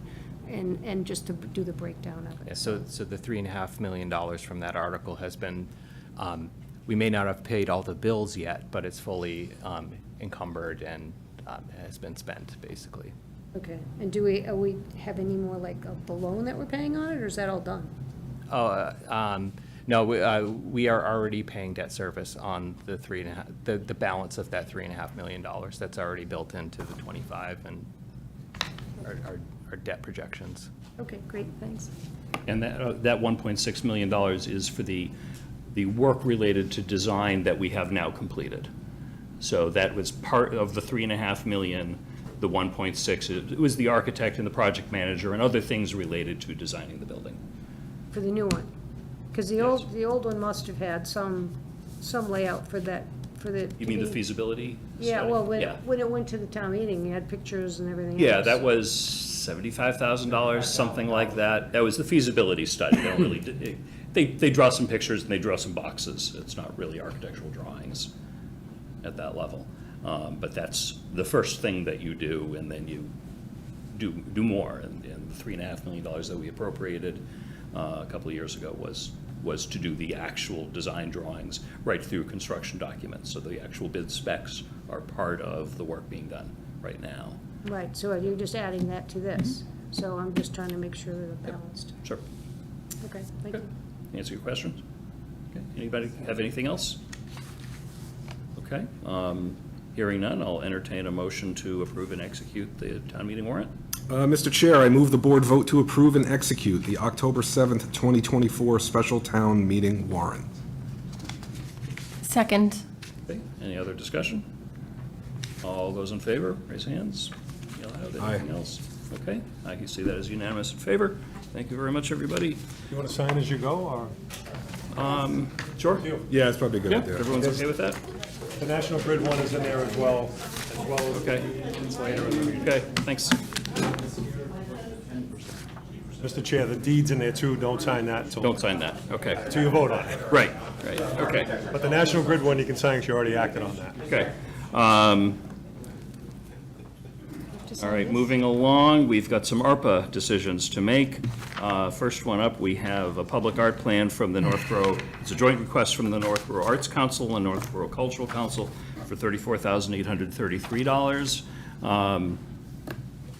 Anyone from the Cultural Council and Arts Council like to come forward? Great. And do you want me to bring in Suzanne? Yes, yes, please. Okay. Suzanne, I'm bringing you in as a panelist. Is there anyone else you're expecting remotely? No. That's it, okay. Okay, thank you. Suzanne, if you'd like, you could turn on your camera, but you don't have to. It's up to you. Hey, there you are. Good to see you. First, I'd like Hello. to thank the board. Sure. Yeah, we can hear you, Suzanne, that's great. Okay. Oh, Why don't wonderful. you introduce yourselves? And it might be helpful for the board and the public to describe Cultural Council and Arts Council, because the Arts Council. Suzanne will be doing that as is a part of the little knows. presentation as well. Great.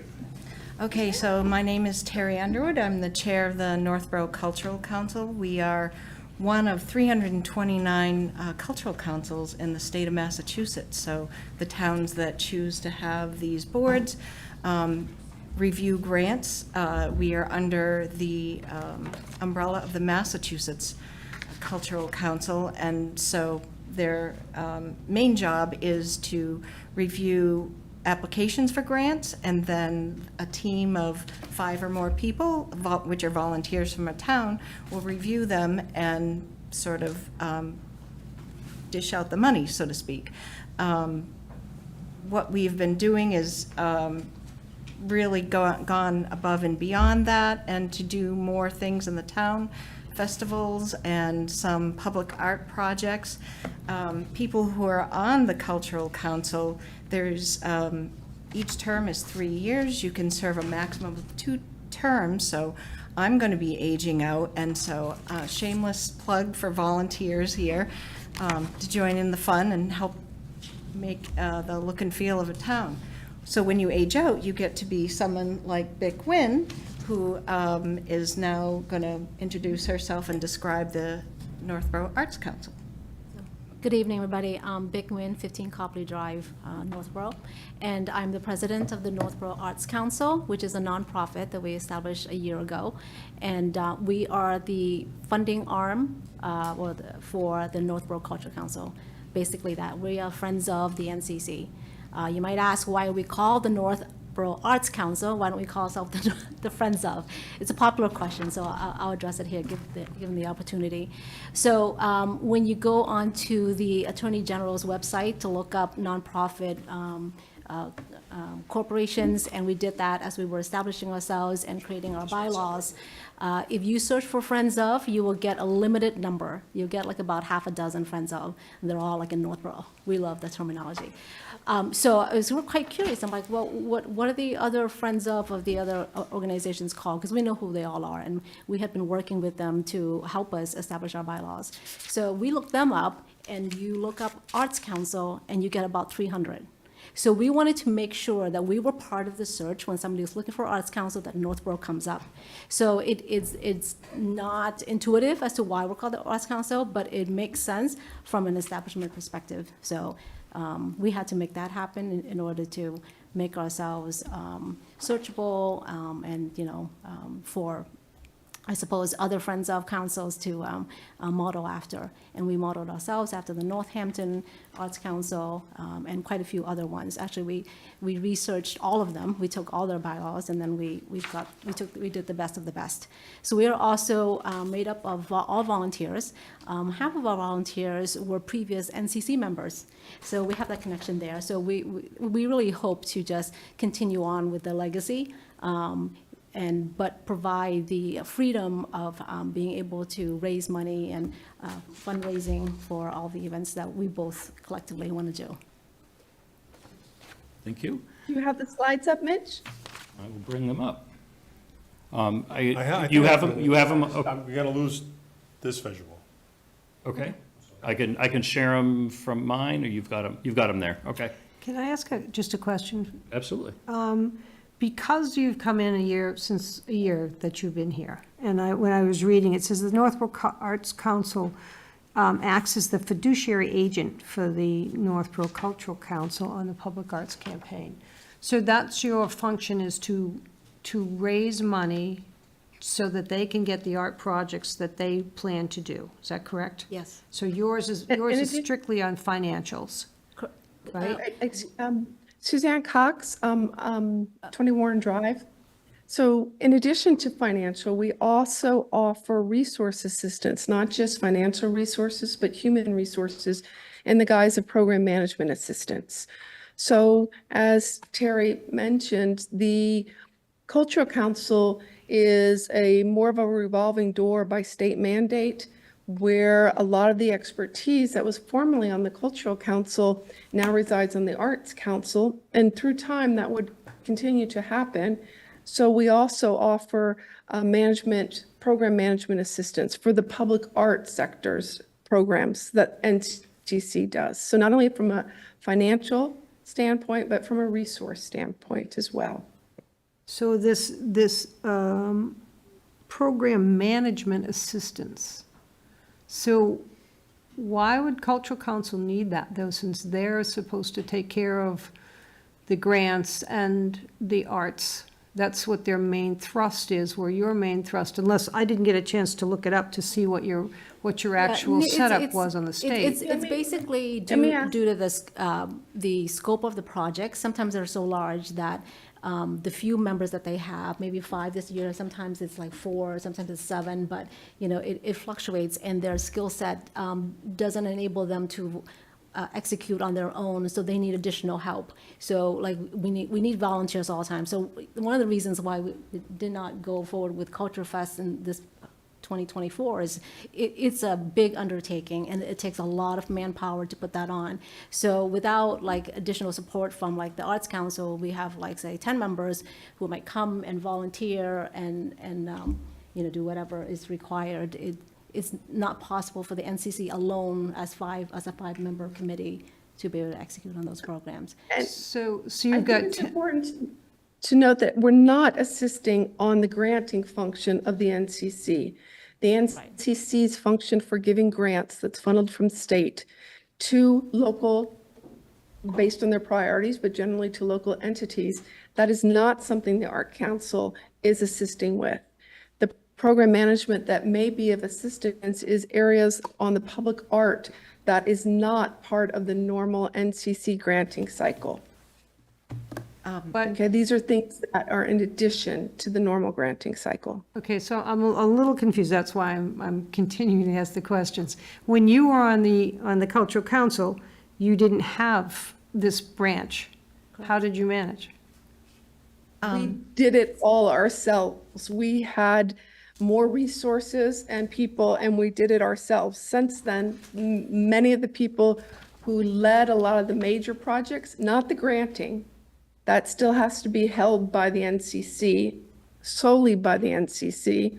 But on things like the mural, things like Go Outdoors, that was done by people who are no longer on the Cultural Council, that have now crossed over and joined the Arts Council as a way to continue lending their support to those programs, but as a nonprofit, which opens funding doors that the NCC is not able to access.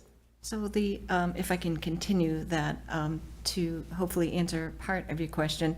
So we work with however many volunteers that we have at the time, and sometimes people may come or go at the end of a 3-year term, a 6-year term, and whatever talent pool we have at the time. So we may have some people who are used to heavy lifting and so forth, but I would be remiss in not mentioning that over time, my predecessor was Selvi Oyola. I'm sorry, I'm not used to being behind a mic. They had some really brave ideas, and they pushed forward, and you beg, borrow, and steal from the Boy Scouts and different groups. Come join us, come help us, we'd like to do this. And it starts to build, and then so you build more volunteers, and then you get braver to start on festivals. And so when I met Selvi, which I didn't know she was recruiting me at the time, I was working for the cable TV station, and she said, come join us, come join the Cultural Council. What? And so that's how it started, and it was a very small festival. And so over time, things got bigger, the projects and ideas got bigger, And so there have been ideas or seeds of ideas that have been growing. And so over time, okay, let's put that in the stick notes on a wish list, and as opportunities, people, resources, whatever it is, we have visions, we have ideas that we can do. And as the pool of volunteers grow, or whatever the talent pool is within that group that particular year, then we will start doing things, or start creating something great. And so what we do each year, we try to do a couple of things, the same thing for a couple of years, and then maybe people get tired of it, and we have new members that come on and get braver. So as an example, we had our first open studios this year. That was really exciting. It poured rain, but we still did it, and it was a wonderful cross-pollination with businesses, with local artists, and some of those artists one was a young high school student, and he made resin wood boards, paired them up with one of the eateries in town. And, that was so that people, on a Saturday, as they're doing their chores, are going in and out of shops and really connecting people and artisans that would not have otherwise met. So I'm passionate about this. So. Well, no, we like that. Passionate about the art's wonderful. What I'm trying to do is figure out how you get somebody new, you get a new group in, and you've had many of the people in that, well, probably all of the people in that group have been on the Cultural Council. And it says that the Cultural Council is still the umbrella, that this group that's come in is under your directorship, because that's how it was created. At least that's what it says on this document. Is that correct? I don't think it's No, formally it's under. separate. No, we're not, Yeah. yes, we have to be separate entities because we are an official nonprofit, registered with the IRS. So there's not an actual relationship there. The relationship is more in the way of how we work. And the NAC trying to support the vision that the NCC has always had, but not able to execute, because all of our past projects have really been actually small scale. We think they're big because we got the mural going, we got the Culture Fest going. But in terms of spending, they have been small because that's all we could afford to do. So that's why we're here tonight, to ask for, a good chunk of money to make our long-term vision more of a now vision, and be able to execute on it now, because there's not an opportunity for us to ever do that.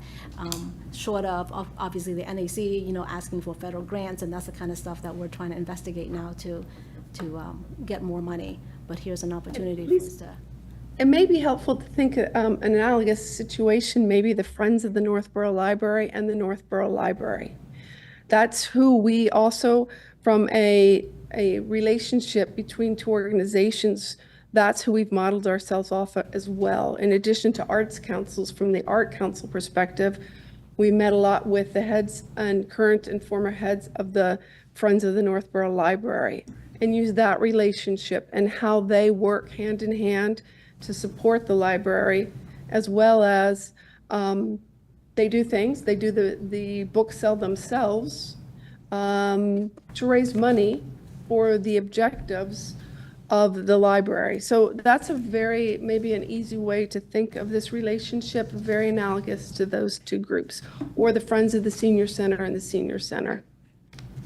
Does that help? It helps a bit, but I see this overlap, especially when it's not just the finances. It's now, you're not just doing finances, but you're also doing the arts and the programs. So that's where I'm wondering how, I don't think you'd have that in the other situations. Usually the Friends do their thing to collect money, and then they donate money. There's a lot of substantial coordination between the library operations and the Friends of the Library. They're separate organizations, but they work very, very closely together.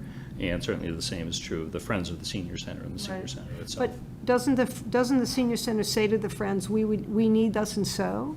And then the Friends go, okay, we'll get it for you? Or is that different? They can also come up with their own ideas, and they certainly do a lot of their own fundraising. that's one area that I see as being different. Is the Cultural Council is primarily funded by the money that comes in every year from the state, a couple $1,000s, that the Cultural Council can then go through and decide how to allocate. And some years they've done real important projects that are amazing that you were able to do with that amount of money. Where typically a Cultural Council doesn't go out and seek grants and do large sustaining projects. Also, the Cultural Council is designed to be changing every year. As Terry said, after 6 years, you're done. Right. You term limit out. Time out. And so there is built into that an intent of new ideas, new ideas, new ideas. When there is an idea that has perhaps gelled in the Cultural Council that is good for the community long-term, that's why it's good to have an arts council there to say, okay, we've created this project, we want this to happen, every year forever here. And then that can be something that the Arts Council, which is not limited by a term limit or anything like that, it's a separate nonprofit, could then revisualize that and think of, okay, how's a way to make that sustainable permanently? Where then new people will come onto the Cultural Council and come up with some new ideas. it just seems to me like it's just, well, we moved over here, and now we're going to do it from here.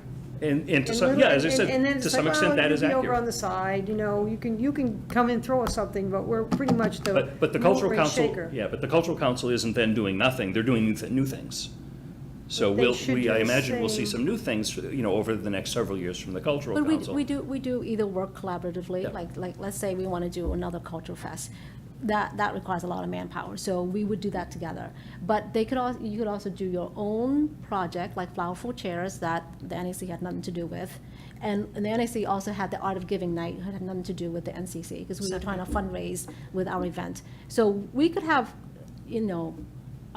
separate artistic type events that just benefits the community overall, whether we do it or they do it. It's just our goal in when we're doing something is to raise a lot of money, so that we can then pass on over to the NCC to fund their projects if they're short of money. Thank you for these questions. This is all really great, because this is what I'm saying. Not everybody has heard of the Cultural Council, and it's something across our state.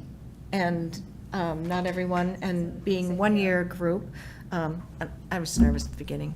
Terry Underwood, 40 Maple Street. It's okay. No. Okay. Well, you're here as a presenter.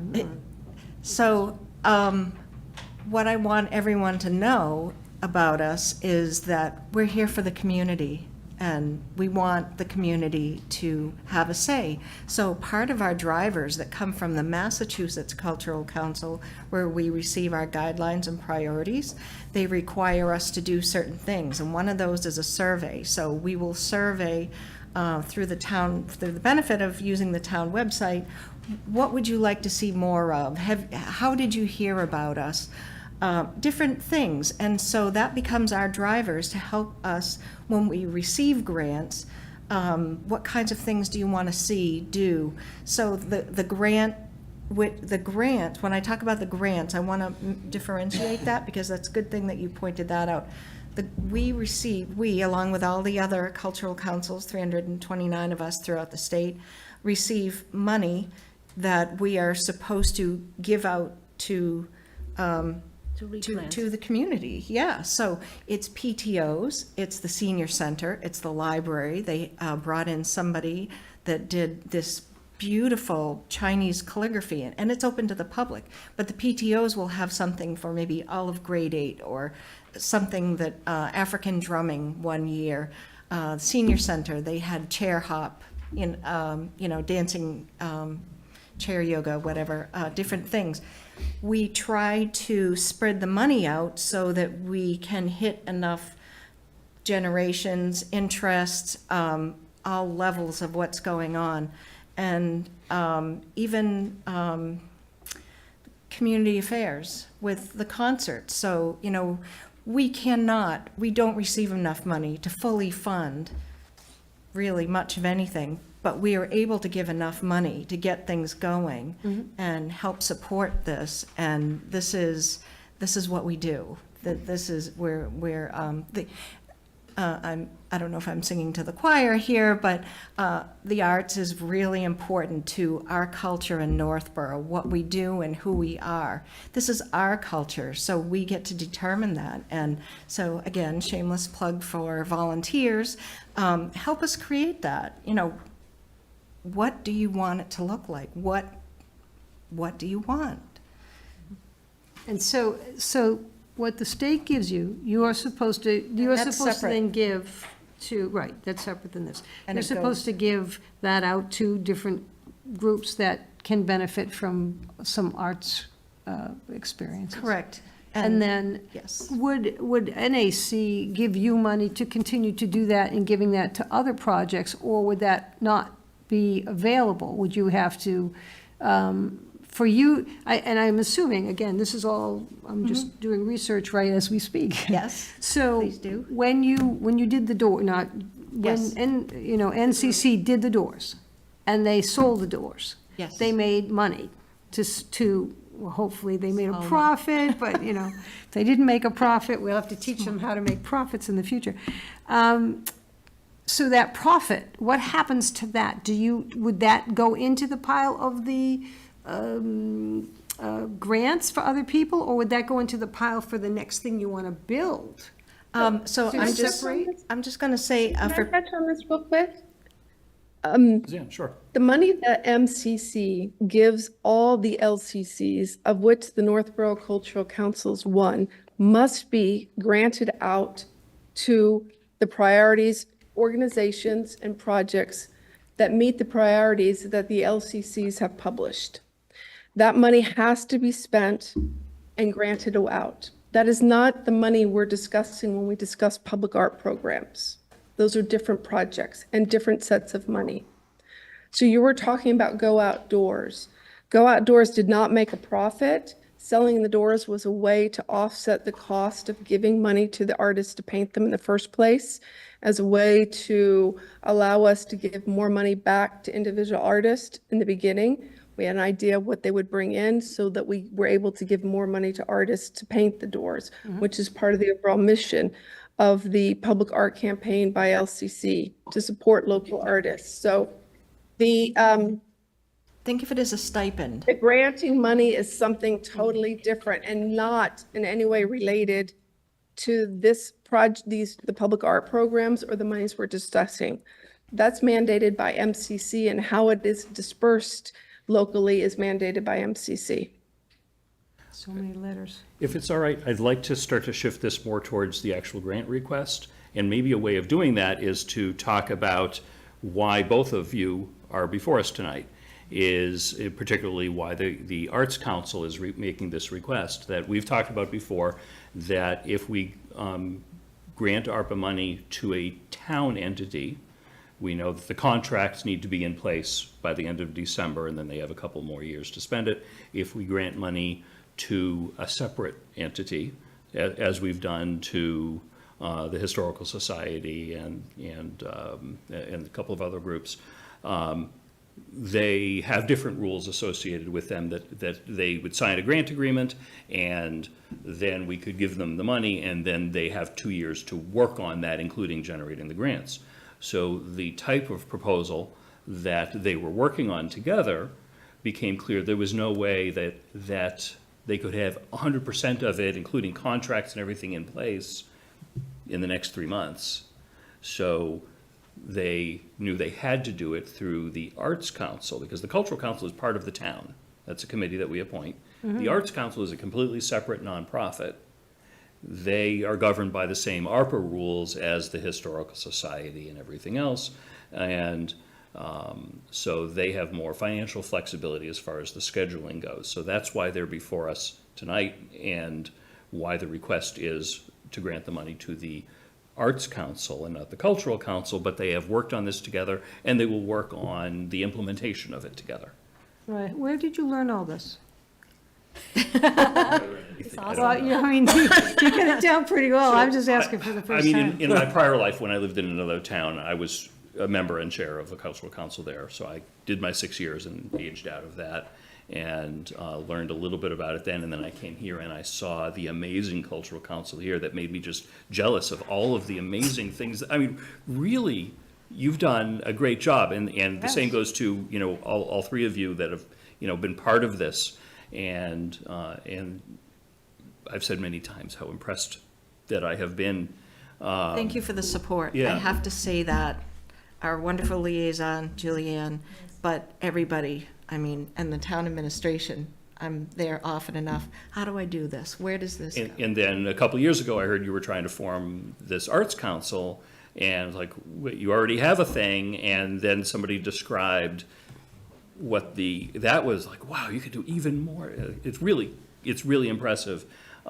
So it does make sense that the two organizations exist because they each serve a related purpose. So if the board's okay, I'd love to get into the presentation of the request, because we have to decide this and we still have other agenda items tonight. Although I appreciate the background, it's helpful to understand why the money is going to one organization and another, but they're both here making the same request. So you're both working, in this project, you're working in tandem. Is that what we're talking In about? the execution of the projects, but the NEC will be the holder of the funds if we're so granted. Almost like a vendor. I'm trying to think of a word to describe it. And the reason is because as a cultural council, because we are part of the town, we only would have until the end of this year. To use the money?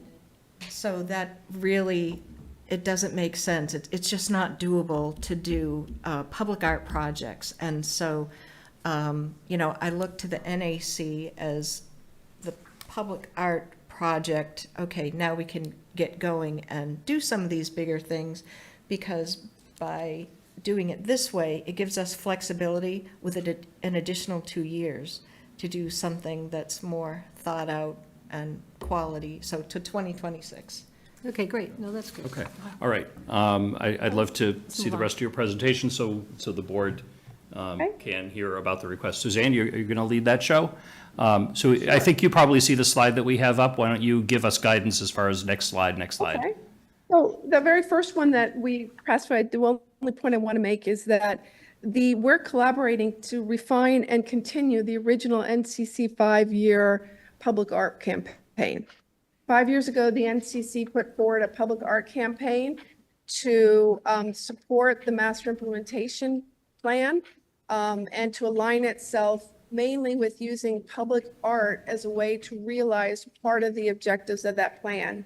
In the document you have on page 4 and through page 5, it kind of outlines how public art can be used to meet some of those objectives, basically land use, enhancing the downtown, the future use and the visibility of the downtown area, making the economic development. There's a lot of research on how public art impacts public economic development. So on page 4, it kind of talks about why the plan was originally written back in 2021. It was a way to say we can help the town realize the goals of the master plan with public art, something we know how to do, we know all about, and we'd like to bring that to bear as our contribution to the overall trying to reshape the placemaking capabilities of the downtown area and the main corridors in town. So that's how it began. So it was a 5-year plan. This slide right now outlines what we did year 1 to 3, and that's 2001 through this year. So we kicked off the whole public art campaign with Go Outdoors Northborough.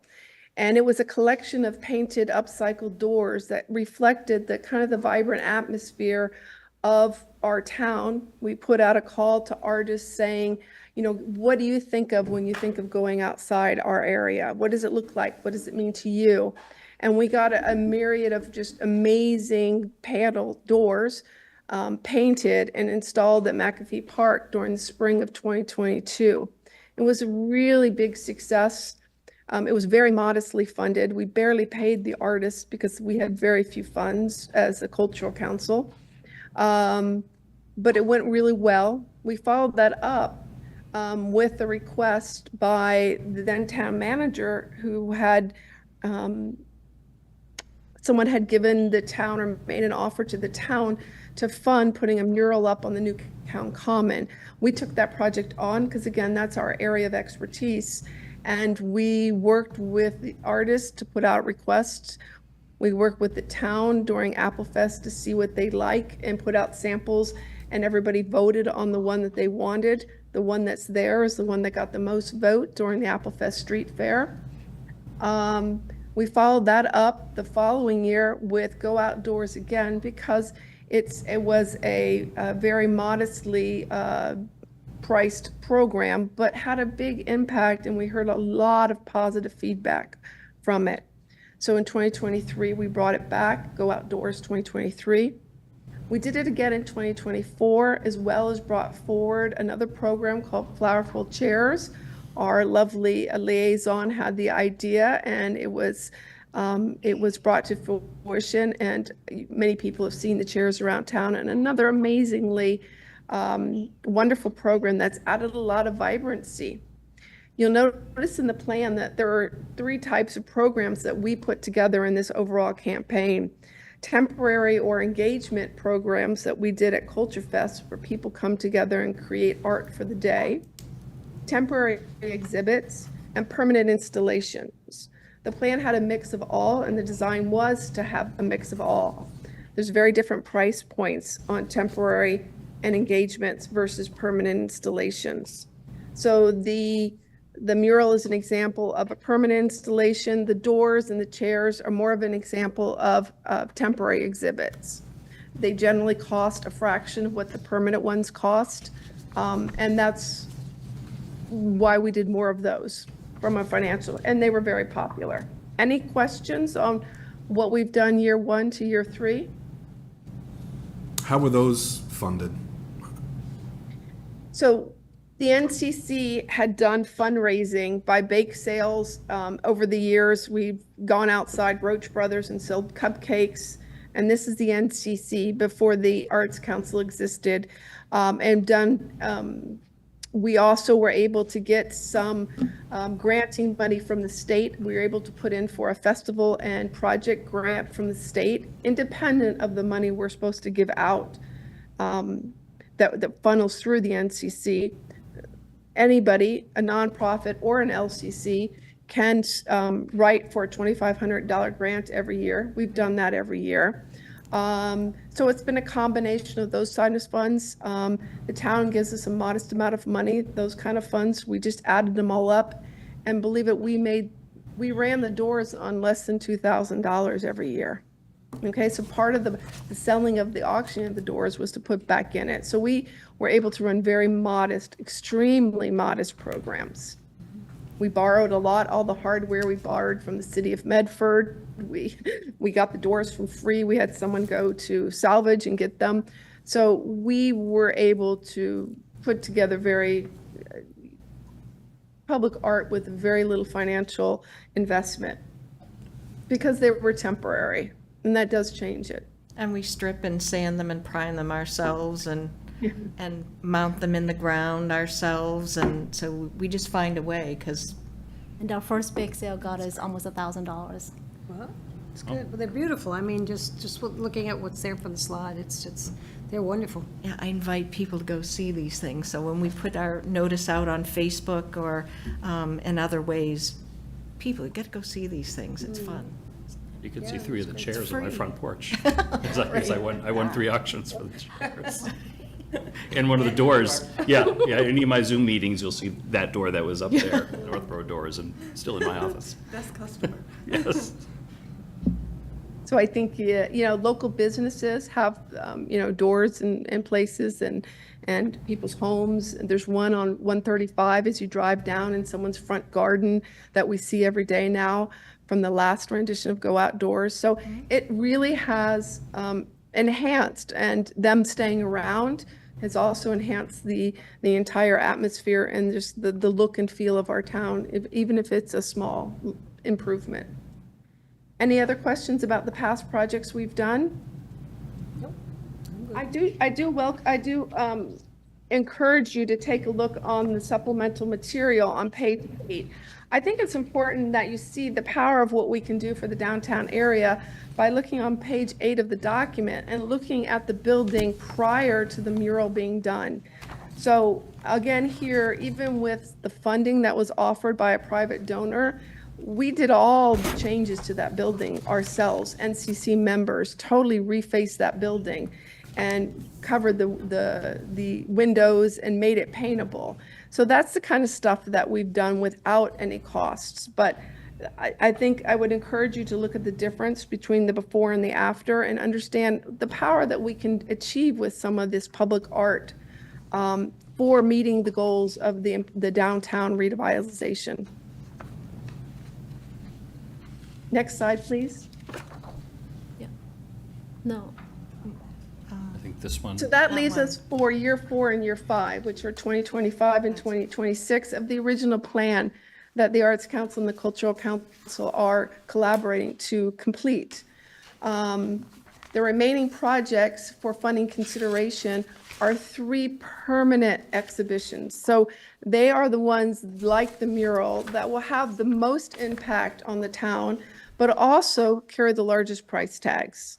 And that's why we're here, hopefully, to solicit support for funding of those projects. So I think with our temporary ones and the mural, we've shown that collaboratively, the people on these 2 organizations can really make an impact. We're looking for the funding support to continue that for the next 2 years and complete the 5-year original plan. Working together, we've redone the programs, the 3 remaining permanent programs, to be the Seasons of Northborough, which is probably the easiest way to envision this, is to think about Go Outdoors being permanent. Instead of being on doors, being on artist mural panels that would be affixed to town buildings or private buildings. And the theme of it would be our town through the seasons.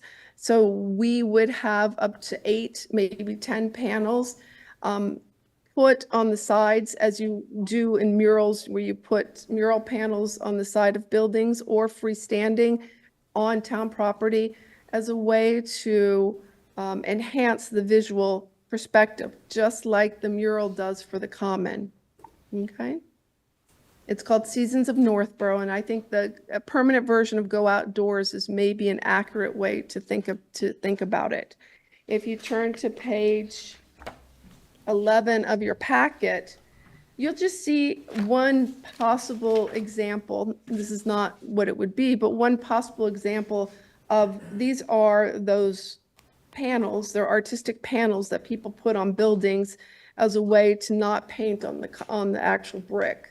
So they're aluminum, not to get in the weeds, but they affix to buildings and prevent you from having to actually paint on actual buildings, so that they could be removed in 5-10 years' time and put on another building, should buildings be relocated as our town decides to move into different real estate. The next one is Apples Around Town. This is a project to, and if you look on page 12, there's sort of a view of what Franklin did. Instead of doing the freestanding apples, it's to take half apples and have them painted by local artists and affixed to buildings, both public and private. That's as a way to really add visual interest to some of our properties, but also a little bit of whimsy and fun for the younger population through town. It can be used for events through time, scavenger hunt kind of things where people are finding the apples. It can be grown over time once the initial project, if it's favorable. You can see in the slide number 12, it's a more of a fun way to use public art on our buildings and properties to add interest to the downtown area. The last one is to do a permanent sculpture. It's called the Love Northborough sculpture. It's not necessarily love, so we don't want to go there, but the whole campaign is titled Love Northborough. So the theme would be What do you love about Northborough? We envision putting a request for proposals to artists for them to tell us what a permanent sculpture looks like that reflects their love of our town. What is their love about Northborough? And we would be able to choose from different artists' proposals and decide which one to go forward with, just as you would a normal sculpture from sculpture artists. The vision, overall vision, is that we create something analogous to the Boston Ducklings, something that Northborough can identify with, either love or dislike, as most public sculptures are to some degree, but they're always thought about, and they're always noted, and they're always related to a space, and that's our objective. So a permanent sculpture to be placed on one of the in front, beside, on one of our town properties, all around loving Northborough. And the best way to think about it, I think, is to think about the ducklings. Very simple sculpture, but so defines Boston in a lot of ways. They get decorated every year. People do all sorts of stuff, and there's a lot of relatability to them. So that's kind of what we would be seeking with this. Any questions on the 3 remaining projects from a concept standpoint that we're looking for in year 4 and year 5?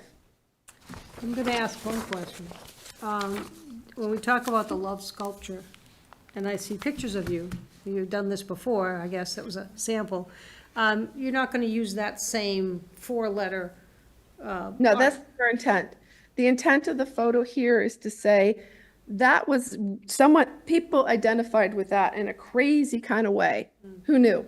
That thing traveled all over town. It went to the library for the Friends of the Library book sale. It went to the police station. It went to the fire station.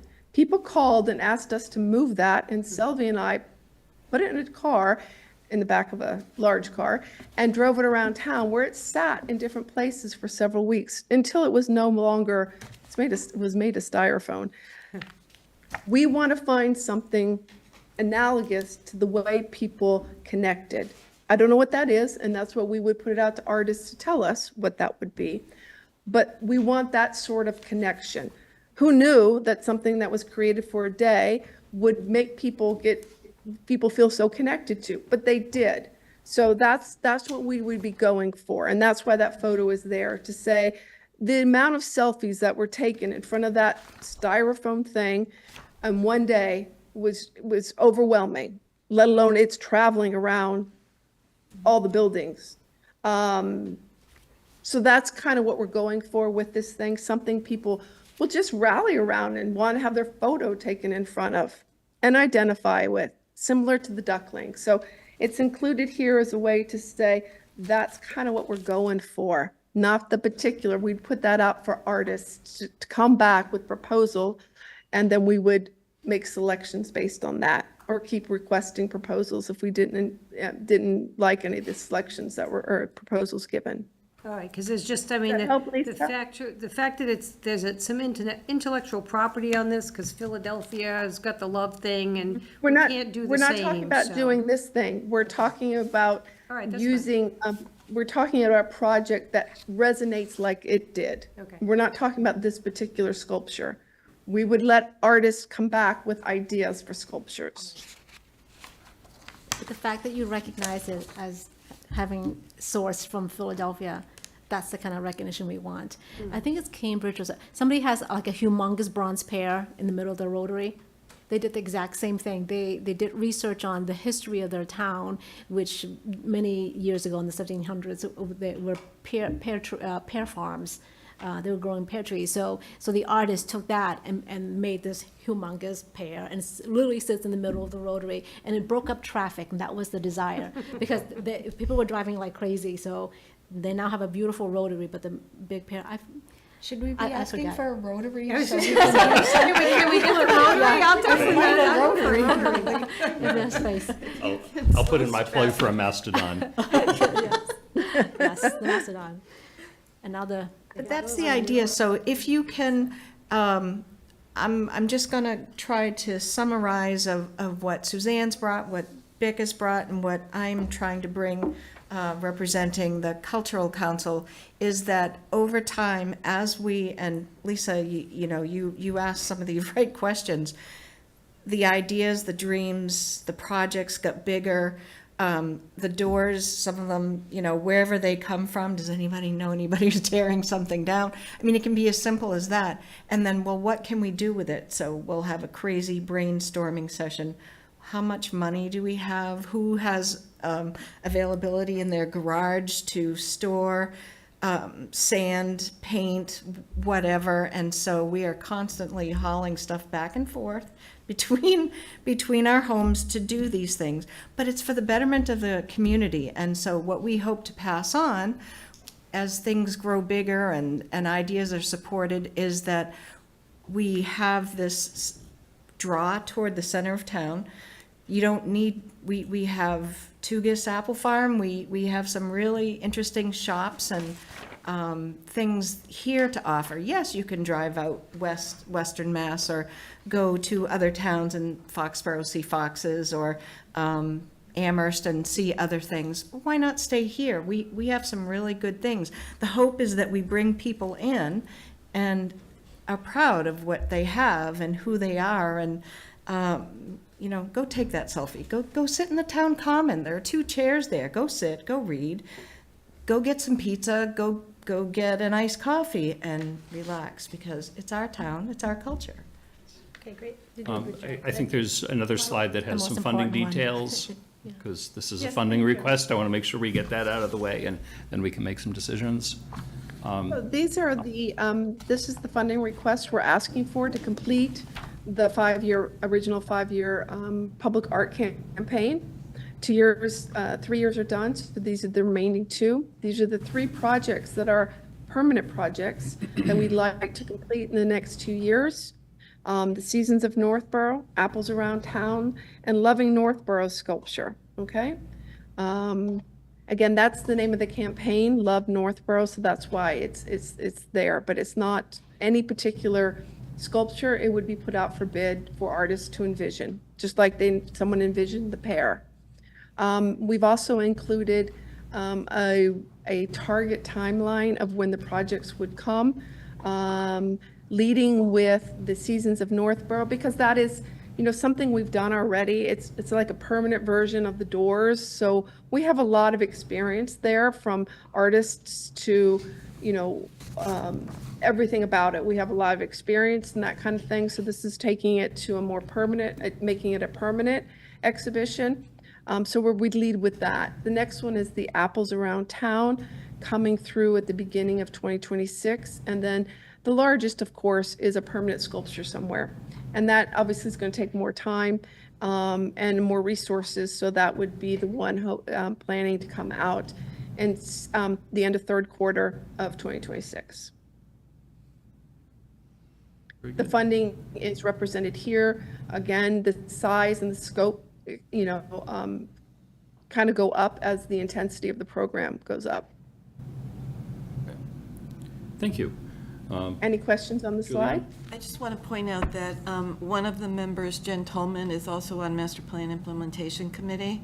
So there will be coordination with Good. all of the exciting things happening in town. Okay. Any other questions? Can we split it? Do we have to do all 3 pieces? I think we should. Well, we've got other things we have to pay for too, so. So I anticipating something like this was coming, I put onto my budget, if you will, of $35,000 for this exact project. So we have the funding allocated in that manner. I think, it makes sense.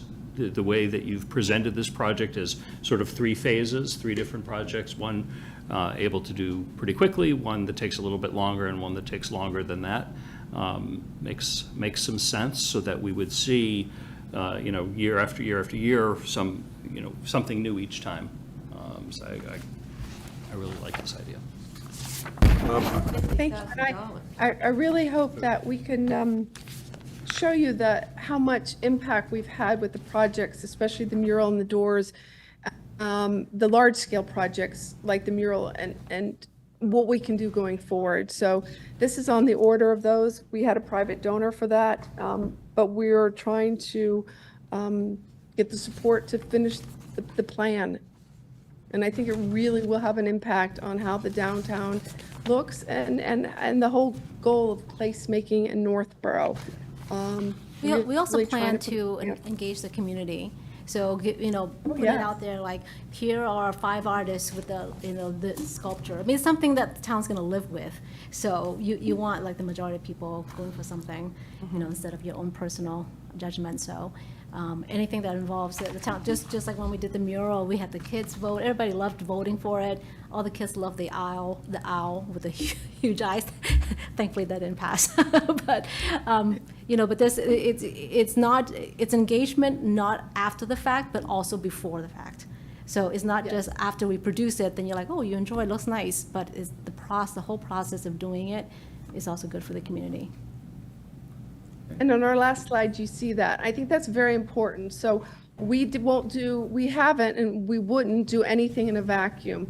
So many stakeholders are involved in this whole part of placemaking in our town. And having all those stakeholders have, share in their vision and how to realize it. Like we took 4 proposals for the mural to the Apple Fest street fair, and we sat there and had everybody vote. We had like 578 people vote, of which of all the 4 mock-ups that we had done, which one did they want? So, and then we went with whoever voted, the one that got the most votes. It was straightforward. That one won over the others, though we all had personal opinions on what we liked. That's the one that was liked by most of the Northborough residents. So we would always follow that sort of model of community engagement on these programs, especially for the permanent programs, because, that's something that everybody being able to say what they think really speaks about Northborough is important. And we all have, art is a very subjective thing. So we will focus on the community and engagement on the projects, especially the sculpture one has to definitely be a community engagement one from what one's chosen of all the options, all the artist proposals. So, and all stakeholders coming together and understanding what's the best way to do that. Hence why it takes the longest, but building that collaborative process with the different departments in town on the public art program, I think is key. Okay. Let's try to act on this. I know I had said that I had put $35,000 on mine. You would put $50,000 for Well, that was my communities in intent general. with the whole idea of the grant to Sure. committees, Well, so we that can would be my. we can split the cost split on it. this if we want to. About Okay. 17.5 each. I'm good with that. Are we comfortable allocating the roughly $35,000? You have a question? I'm okay with that. Would it be possible to get an update of where and this might be on a spreadsheet, just Yeah. to see what other remaining money each of us have? I did send something out We printed it out. yesterday. Yeah. Thank you. I missed that. Look at it? Thank you so much. Sure, yep. No, but I appreciate it. I appreciate all the thought that went into this and the ability to beautify Northborough and how it brings the community together. I just worry constantly about the cost. So I see the value of it. I appreciate all the work that's gone into it. It's just the money. I wish we had more of it. So, thank you. Yeah, I'll certainly agree on the thanks to, the previous work done and the thought and energy put into this. But to also go off of what Lisa said, there's a lot of competing priorities. There's a lot of, just from the financial summit and the capital improvement plan, a lot of asks from departments for headcount and equipment and different things. So that's sort of, my hesitation, but, certainly it would, be funding from 2 members from their ARPA pot.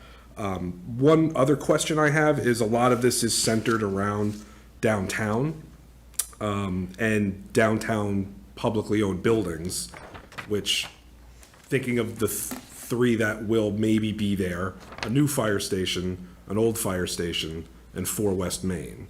And then I guess I have some question of, if it was, say, all on 4 West Main, is it Are you looking to put like the panels and the sculpture kind of centered there? Because an old fire station may not be there. The new one, we just built it. I don't know if we want to start putting stuff on it. It's all shiny and new. And then we have, right, money set aside to redo Blake Street. How does this fit into that? Are we going to end up installing something that we're going to have to work around or move or take apart and cost additional funds? Is there, so that's a question. And then another question is, if one or of these projects wasn't to get funded, are there other funding channels or other plan Bs or no? I know that's a lot to throw out, but I'm just trying to get them out Let and me move address things your along. first one. So with regard to where, if I may, where we did not include any of the details or even try to get into the details of the specifics of where on some of the projects, because it was more about understanding and building a coalition for these projects. And then the second step is to work with the different stakeholders and understand where's the best one. We've had mock-ups in the public art domain in this plan of large murals in Assabet Park on the big knoll there, freestanding murals. We've had mock-ups of a whole bunch of stuff. A lot of things are possible. We can envision a lot. Ivy can make mock-ups of a lot of stuff. But it would behoove us to get the funding and then have the conversations of what is the best place to put it from everybody's perspective and marrying with the current plan, the implementation, the improvement, as well as the plans for Blake Street, as well as the plans for the other buildings. So we have a lot of property, we have libraries, we have parks, we have municipal buildings, schools. So there's a lot of choices, and it would be something that we would work on collectively to find out what is the most appropriate. I mean, I'll just throw something out. Personally, though this is not a decision-making, I could see a huge mammoth sitting in front of the public library. I love that idea. A huge sculpture of a mammoth because, they found one here.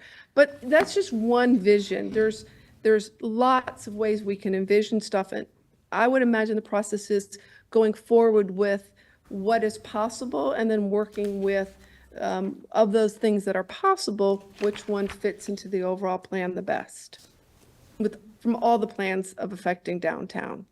And if one project were to not be funded, what is the plan for that? So that would be up to us if we wanted to move forward with that, and the NAC would look to do the grants applications, try to get the money to support it. But if it's quite a bit of money, so all of them, so we would just not do it. It would be unfortunate, but. We really would we enjoy it. The whole thing is meant to work together. The whole 5-year plan that we have been working 3 years on and scraping and scrimping and selling cupcakes to make happen. The whole plan is, would be lovely to get done. That's what I'm going to say. I'd just like to say that I think that that both these groups, all of those people, have quite a track record of making things happen and people really enjoying their projects, so. Well, You can have faith in them. I don't think we doubt that at all. I think we have to have you do all the painting because of the talent that you hold. But I just feel at this point, I would feel more comfortable doing 2 out of 3. I just think that all 3 at this point is a long ask, and I think that even though you put the money aside, there's an awful lot of other people that have come forward and asked for things, and I just think I would feel more comfortable doing 2 out of 3. But Well, that's let me try to personal. convince you that you know what, you go ahead first. Oh, Doug, do you have a comment? I love all this artwork downtown, it's great. I just want to point out that we do have a sculpture now, the lion that's in front of 4 West Main. So, anyway, that's it.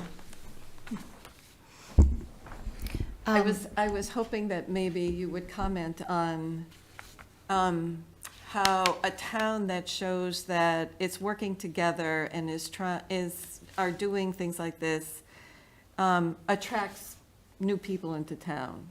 And I don't know if there's any scientific evidence for that, but The Mass Cultural Council has great data on its main website, and it talks about the health of a community can be indicated by are the sidewalks maintained, but the vitality also and mental well-being with public art engagement. It brings people together, and I mean, you see art therapy being taught in schools, and you see that used in a variety of ways in a variety of towns. We're lucky enough to live where we live, so people will head toward maybe the Worcester Art Museum, maybe Boston. And I think the idea is to make, instead of looking at Route 20 is just a cut through, to get people to slow down. And so I think that's why Suzanne mentioned the Master Plan Implementation Committee, and listening and taking in the information over time. You know, I've spoken to Lori Connors, a town planner, over time, and what are you thinking? And you mentioned Blake Street. Blake Street is definitely on our mind, and we would really like to participate and do something. And so that is something to come down the road, probably going to be for future members as I age off and others come on. And that's to be seen, to be determined. So all I can say is that you have a lot of well-meaning people here.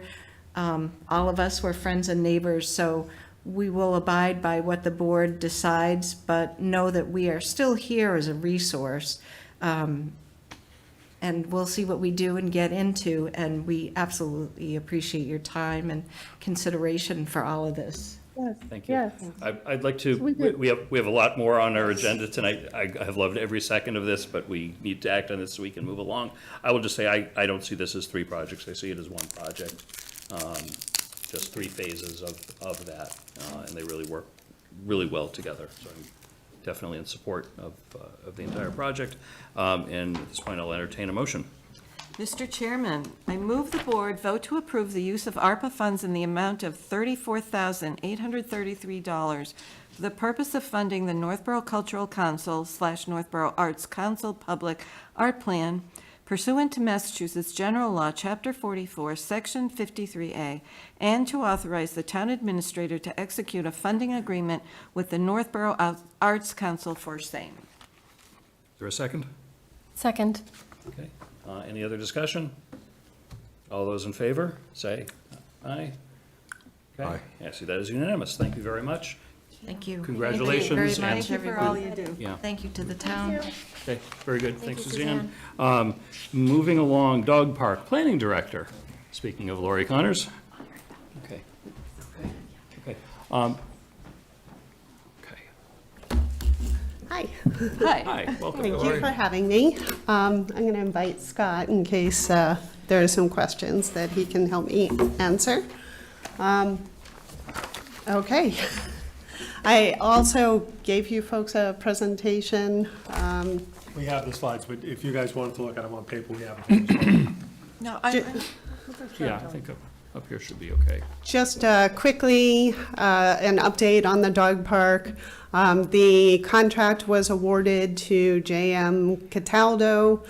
Construction began in July. So far, work that they've completed to date. Those pictures are what the site looks like now. They installed the erosion control measures, and they also cleared a number of trees. During the next couple of months is the heavy amount of activity. So what we anticipate being done is they should start installing the fence within the next couple of weeks. Also, they'll be doing the water service connection to the city of Marlborough's water main in Boundary Street. They will be doing the binder course of pavement on the parking lot. We anticipate that they'll do the concrete work for the entrance. So lots of great things happening soon. And then they will take a break over the winter. Typically, not a lot can get done on outdoor projects during the winter time. And then as soon as the weather permits, they will get started again in the spring, and we anticipate the grand opening will take place in May of 2025. So if you just want to move along. Okay, so this is an image. I know we have a new select board member. I'm not sure if you are familiar with what the dog park is going to look like. Just some highlights is it's going to be a 1.2 acre fenced-in facility. It's going to be divided into a small dog play area and a large dog play area. There's going to be a paved parking lot for 10 cars as well as an overflow parking lot. And then if you want to go to the next slide, so the surfacing is going to consist of stone dust as well as mulch. As I mentioned, there is going to be a certain number of trees that are preserved that'll provide shade. And there ultimately is going to be a stone dust path through this wooded area. Next slide. Here are some more amenities. The benches, those are the actual benches that will be installed, as well as the mutt mitt station and the leash holding area. There are going to be boulders that the dogs can play on, and a 12 by 18 foot shade pavilion, as well as a dual entry to prevent the dogs from escaping. Next slide. Just wanted to tell you the project team for the town of Northborough, of course, Scott and I, and Allie's also been assisting with the project. Once again, I mentioned the contractor, MJ Cataldo, and then we have Weston and Sampson. They're the design engineer. So we also engage them to provide construction oversight services. Next. Here are some more pictures of what it looks like today. And I already went over the timeline. Next. Construction budget. Oh, the formatting got completely messed up on this. Sorry about that. So I'm going to refer to my slides so I can read it. So the contract that we signed with Cataldo was for $585,000 and change. Unfortunately, we had 2 change orders already. Good news and bad news. The good news is that we originally anticipated installing a well, which would have cost us $40,000, but thankfully the city of Marlborough allowed us to connect. So we're saving $12,800 approximately to our budget. But we found out after we went out to bid that Mass DOT DEP was going to require a change to the design of our stormwater management system. That was designed over the summer and approved by the Conservation Commission, but the bottom line is it's increasing our construction costs by more than $40,000. So I mentioned that we hired Weston and Sampson to provide construction oversight, so that's $32,400. And then there's miscellaneous town costs. In order to save some money, we agreed to purchase some things ourselves. So the rule signage and the benches, that's approximate price of $10,500. So that brings our total construction cost to $656,000 as of this date. Of course, the unfortunate thing is anybody who's done any sort of construction work on your house, you know that once you open the walls, there's always unforeseen issues that you have to contend with. Typically, what you have in a construction project is a 10% contingency. Because of some of these unforeseen costs, our construction contingency was like $5,000. So we quickly blew through that, and now we end up on the next slide with a shortfall of approximately $35,000. So we did receive funding from CPA in the amount of $347,500. We got a grant from the Stanton Foundation, $250,000. I was able to foresee that we were going to be upside down on our budget. So thankfully, I had some leftover funds in my FY24 budget that I was able to put towards this project, almost $14,000. I had another $10,000 that I could use for consulting services in my FY25 budget, which I committed fully. So that gives us the total funding sources available of $621,452. So the next slide. So what are our options? We have two options, really. So one is increased funding for the project. So that's part of the reason why I'm here this evening. So I would like to request $35,000 in ARPA funds. I understand that you folks are really concerned about the bottom line. Yeah. He's reminding me, we need a contingency. So I have requested $65,000. What I really need is $35,000. The $30,000 additional is just contingency. It's the 5% contingency. The other $40,000 is the other contingency. It would bring us where we should be with a contingency budget. So if we don't want to fund this project using ARPA, then our only other choice is to change the design to reduce the cost. So the simplest thing to get rid of is the 12 by 18 foot pavilion. It's a big ticket item. The concrete and the footings are going to be installed regardless. Those are not part of this $53,000 budget. So we could just delay the pavilion until funding becomes available through another source. So I don't know how long that would take. And of course, I'm not certain that we would get that money.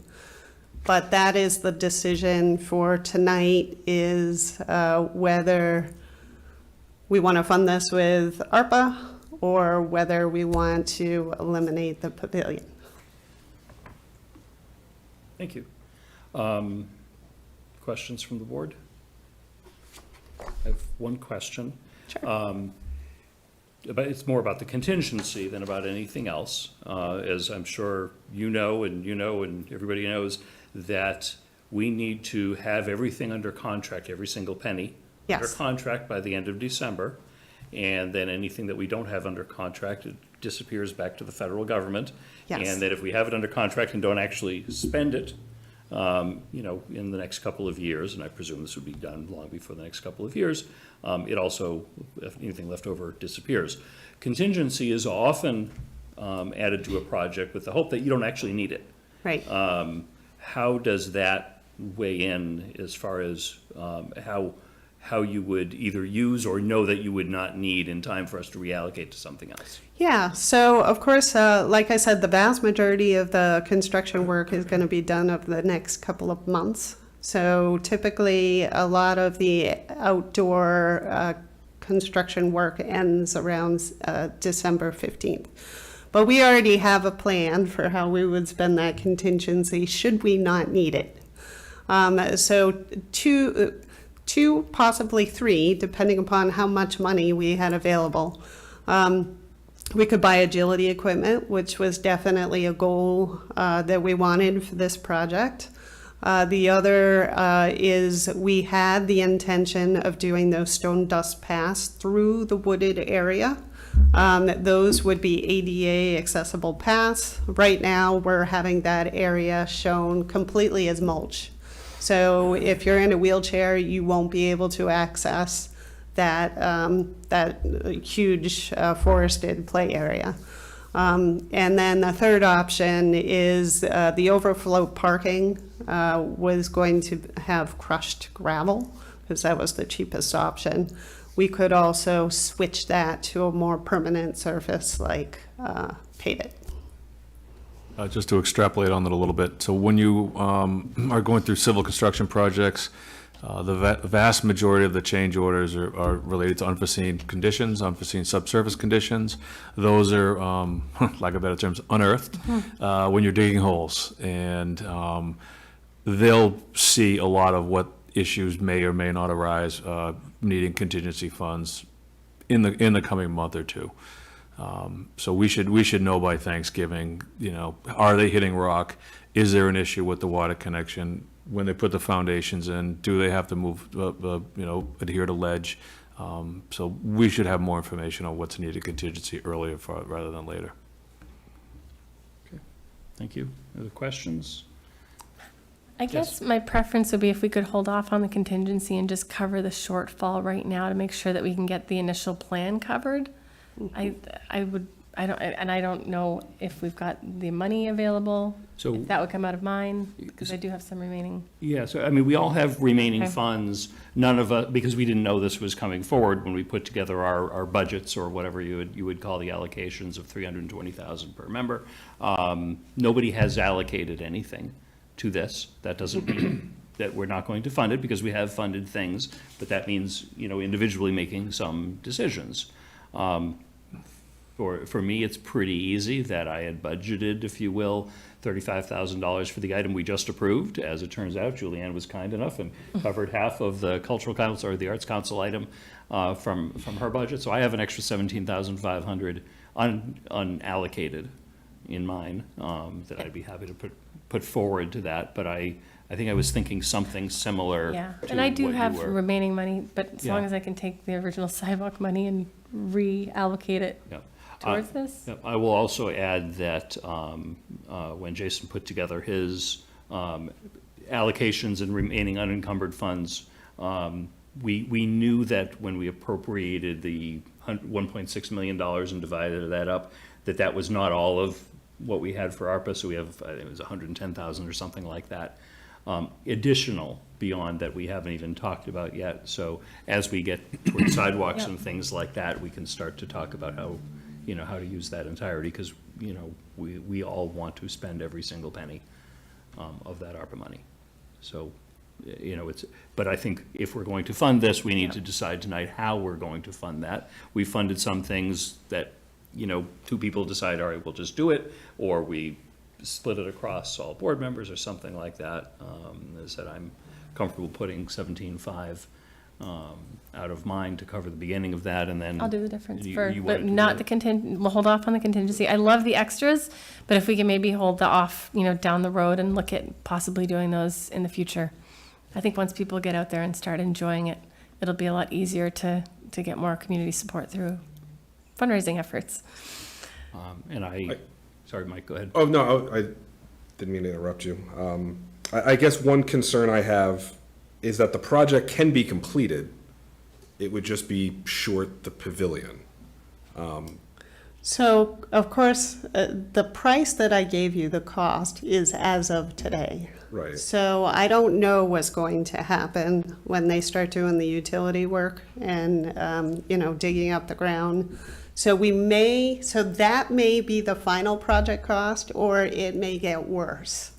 And we have no contingency. So right now, the elimination of the pavilion, that would save us $52,000. So that would give us a little bit of a contingency, $17,000, I believe.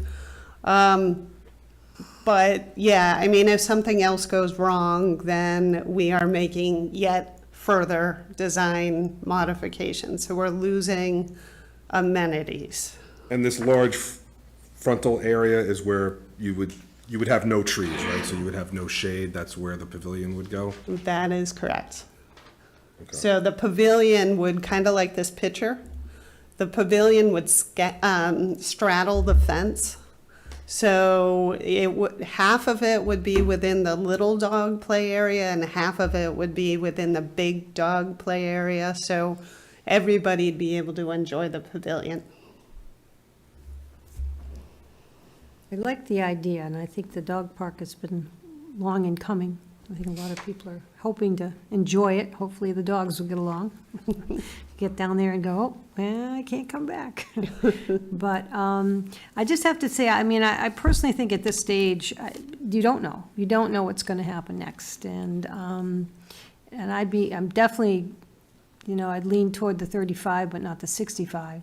But I'm concerned because then you're going to need more money for something else and something else. And maybe we have to minimize some of what we're doing now and add to it later, because you can always go back to CPC, a year or two later to get some of the stuff that would be nice to have now, but maybe you do have to do that, so.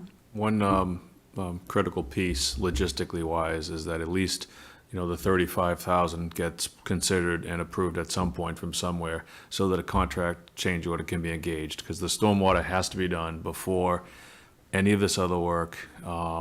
That's the linchpin. Yeah. They can't go forward. They can't start any work until they can get the stormwater change order approved. In the event things come up, bad unforeseen subsurface conditions occur, we come back, discuss it with the board. Does the pavilion go away? Is there money that was available? That can be a discussion later, but the critical piece is that we get a change order signed as soon as tomorrow so they can start their stormwater work. Are there a couple of questions in the audience? I see, I'll recognize you in just a second. One quick question. This board meets roughly every 2 weeks. If you run into another little surprise, is coming back to us within a couple of weeks, does that give you some opportunity to address those things, or would you need to make a decision right away to permanently cut something that we wouldn't be able to address? If you could definitely award us the 35,000, because right now we're kind of in a holding pattern. Like, I haven't bought the benches, I haven't. So there are things that need to be ordered that take several months to arrive. So if you are leaning towards giving us the 35,000, if you could vote on that tonight. Yeah. And then if something else goes wrong, we can come back. You understand that we have zero contingency. So you may very well see us again in a couple of weeks. Okay. The pavilion would be something that would not be likely approved until the winter. Okay. And would not arrive or be installed until the spring. So there is a $50-something thousand, unfortunately, maybe, in the air, in the event there was a significant need. So that's not something that would be, you know, on the docket for ordering, you know, next week. Okay.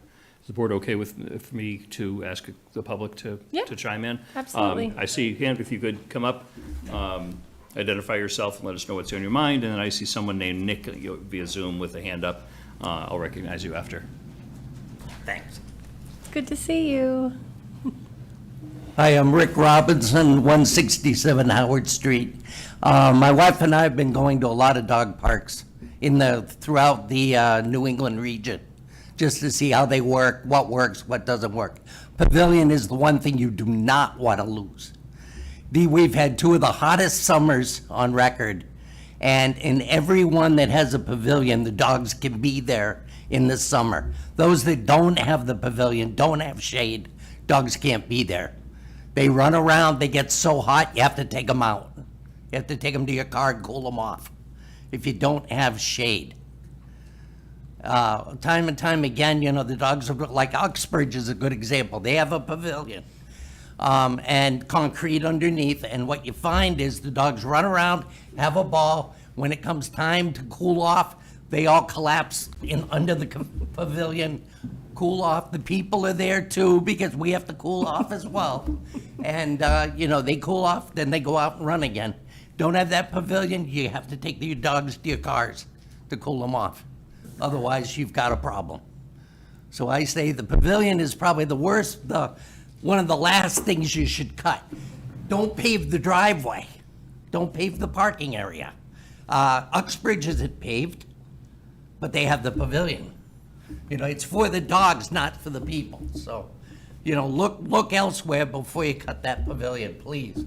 Very important for the dogs. I'm so glad you mentioned that. I Hadn't even occurred to me. So Thank you. thank you. All right, Nick, I don't have a last name on here. I'll bring you in, audio, and if you could identify yourself and let us know what's on your mind, please. Yes, hi, can you hear me? We do. Hi, my name's Nick Pila, 14 Jacob Cobb Lane. Also part of the Northborough Unleashed group that has been working alongside the town to try to make this happen. Fingers crossed, finally. So I just want to first state that huge thanks to Lori and Scott and Allie for working diligently on this for a number of years. I speak for a bunch of citizens, both within our group and a lot more outside of the group, by saying thank you for all the hard work. I want to echo what Rick just said. I think the pavilion is critical. I think cutting one of the biggest aspects of the project as a contingency of unforeseen expectations might have some pretty negative impacts to the amount of people that go and the times at which people can visit, in both people and dogs. So that would be really bad to have a brand new dog park that gets utilized a lot less because lack of shelter. And I think that I agree that the $35,000 for the drain water is critical to holding up the project, and I understand the fiscal responsibility of trying to not overspend on this project, but I think that walking into a $600,000 project with now no contingencies in New England construction is scary, especially knowing that we will have a very good understanding of the costs in the next 6 to 8 weeks. So if we defer, I would just hope that we can react quick enough. Otherwise, I would feel more comfortable if we had the contingency money ready to keep this project on track and finish it so that it gets utilized. My last comment is I am nervous that if we defer design decisions and additional things that we want to do in the future, that the actual cost between construction inflation and having to get contractors to go back out on site, bring equipment, redesign, that the cost is going to be 2-3x when you have all that overhead just to get back there and rebid it and all that. It's going to cost time and money that we would save by doing it at the beginning. So that's the end of my comments. Thank you. Great. Thank you very much, Nick. Okay, so I think I'm hearing that between Laura and I, we have the $35,000 covered. For the basics, do any other board member want to contribute anything additional towards the contingency? If we can't have that covered, then you could come back again, and I'll certainly put you on the next agenda that we can, but I understand that also places some limitations on how quickly you can react to surprises. Work can proceed under a engineering field directive.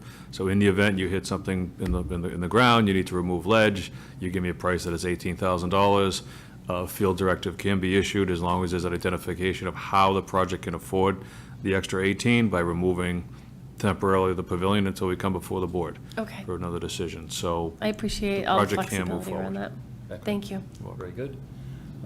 Hearing no volunteer, Julianne? So you have $25,000 for benches. And I don't think that we said those benches had to be in a certain place.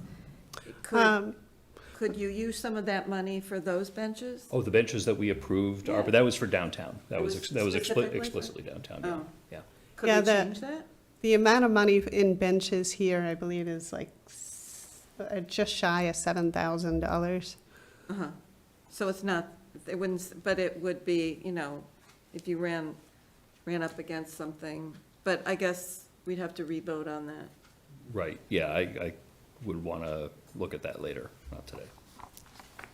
So I'm not inclined to do contingency money now because I don't want to scramble in the middle of December.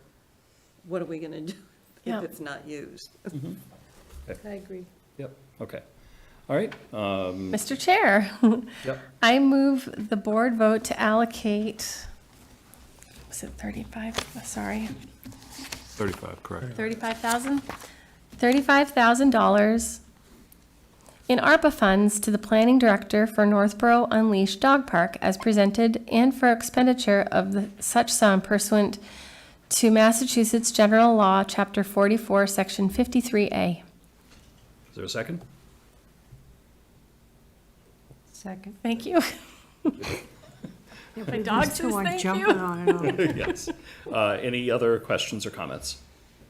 All those in favor? Aye. Aye. Aye. Any opposed?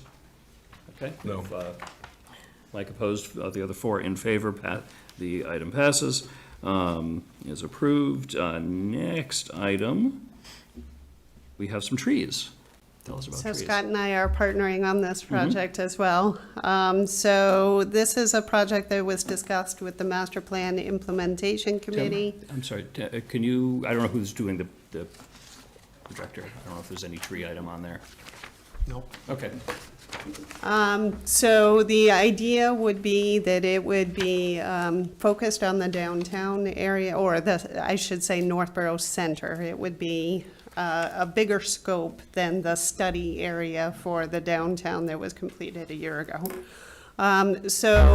Letters would be sent out to residents on certain selected priority streets, asking if they are interested in adopting a tree. So they would be given a choice of 9 different trees to select from, and then our tree warden would go out and inspect the locations, make sure that they were suitable for a tree, make sure that they were suitable for a certain species. The individuals could select their top 3, and they would get one of those 3. So there would only be 1 tree per property, and of course, in order to meet the ARPA spending requirements, we would sign a contract with a landscape company to purchase the trees, and then we would assign another contract with an installer to install the trees. So, for example, I did do some pricing of trees with Bigelow, and we can buy 62 trees of the 9 species that we have settled on for approximately $15,000. Not quite sure what the planting would cost. Hopefully we would be able to find a local landscaper that might reduce their service fee for such a project. But that's the idea. And so that way we can green up our center, make our center more attractive. And of course, we'll get all the environmental benefits of more street trees along our streets. So. Thank you. Any questions, Laura? I love new trees. My Girl Scout troop last year planted a tree, and one of the challenges that we had to figure out was the watering schedule. I love the idea of 62 new trees around town. Is there a plan to keep them watered for that first year? Yes. So when they send in their letter of interest, so these forms, the letters with participation forms would be sent out to these priority areas. Yep. And the folks who return the forms saying that they want a tree have to commit to taking care of the tree. Great. So they are adopting the tree, they are watering it, they are ensuring that it has mulch and pruning it as it grows. So that will not be a town responsibility at all.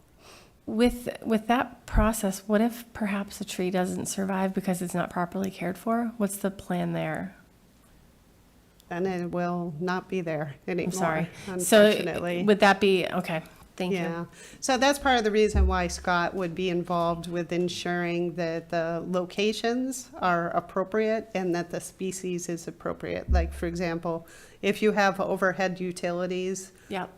we're not going to be planting a red maple under that. it's probably going to be more appropriate small magnolia or, you know, something that it doesn't grow very large. And we have to make sure that shading and all of that.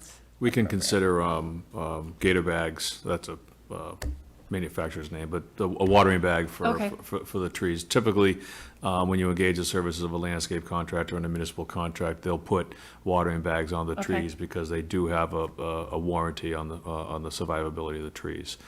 So instead of them having their folks drive around with watering trucks, Yep. they just fill the bags. Actually, that's another good question. With Bigelow, do they, when we purchase the trees, would they have insurance included with their trees? Or would that not be included if we bought through them? Well, typically, all of the landscapers that I know of, like if I buy a tree from Home Depot, I believe there's a 1-year warranty on that tree. Okay. So, If they plant, with Bigelow's, I always thought it was if they planted. Or the warranty would be through the landscape company, the contractor who plants the trees. Okay. I think it also depends. Like, I know there is one landscaper that I purchase bushes from, and they provide me with a written warranty. Home Depot does not. So, you know, I have to retain my receipt with that warranty. Right, So. right, yeah. Okay. As far as funding, you're requesting $25,000 for this. As it turned out, Julianne put in a line item of $25,000 for treescape. However, Lisa put in $1,000 for Yes. treescape. With that, I have questions. My $1,000. I'm gonna make a suggestion. If you're both okay with it, use your $1,000 and use 24 out of yours as a way of letting you keep an extra $1,000 for something else, because there are some surprises there, and maybe you wouldn't miss the $1,000. How about we just give 26,000? We could give $26,000. Do you want 26,000? Absolutely, I can Okay. use it. Well, All right. now my turn. Okay. Okay? Yeah. So, I love the trees. Love the tree ideas, been asking for trees for years. We also have part of our Board of Selectmen shall annually by September prepare recommendations with a site-specific location for public shade tree replacements and additions. That's been here. We've never done it to my knowledge. Have we replaced a tree, Scott? When was we cut down? Not a public shade, yes, one public shade tree. One, okay. Yes. So I would like to see some of this go to that as well. I think we've got areas that, you know, we've lost trees at Ellsworth McAfee, we lost trees at Assabet, we've lost a lot of trees in many places, and I think that we really need to replace those trees as well. This program I'm a little concerned with in that you put it on the responsibility of the homeowner. And then when the tree gets bigger or what have you, then they have to be responsible for, you know, obviously taking care of it. If something happens to it and starts to deteriorate and needs to be taken down, then there's a bigger responsibility. It's almost $1,000 to have a tree removed today. Your ask is a big ask for everybody who might be able to adopt the tree. They might be happier to give you money toward the tree in an adoption as opposed to put it on my property and then be responsible for it. Where are these locations? 62 is a lot of trees, that's pretty good. But where are you envisioning the trees to go downtown? Like, where is there spots? It would be completely voluntary. So people would have to agree to accept responsibility in order to participate. And the locations on the specific property, it would be within 20 feet of the right-of-way. So it couldn't be further away, it can't be in the backyard, it can't be, 200 feet over in the McAfee Park, It has to be up by the street in order to get the benefit. And because it's a completely voluntary program, chances are they're going to be scattered.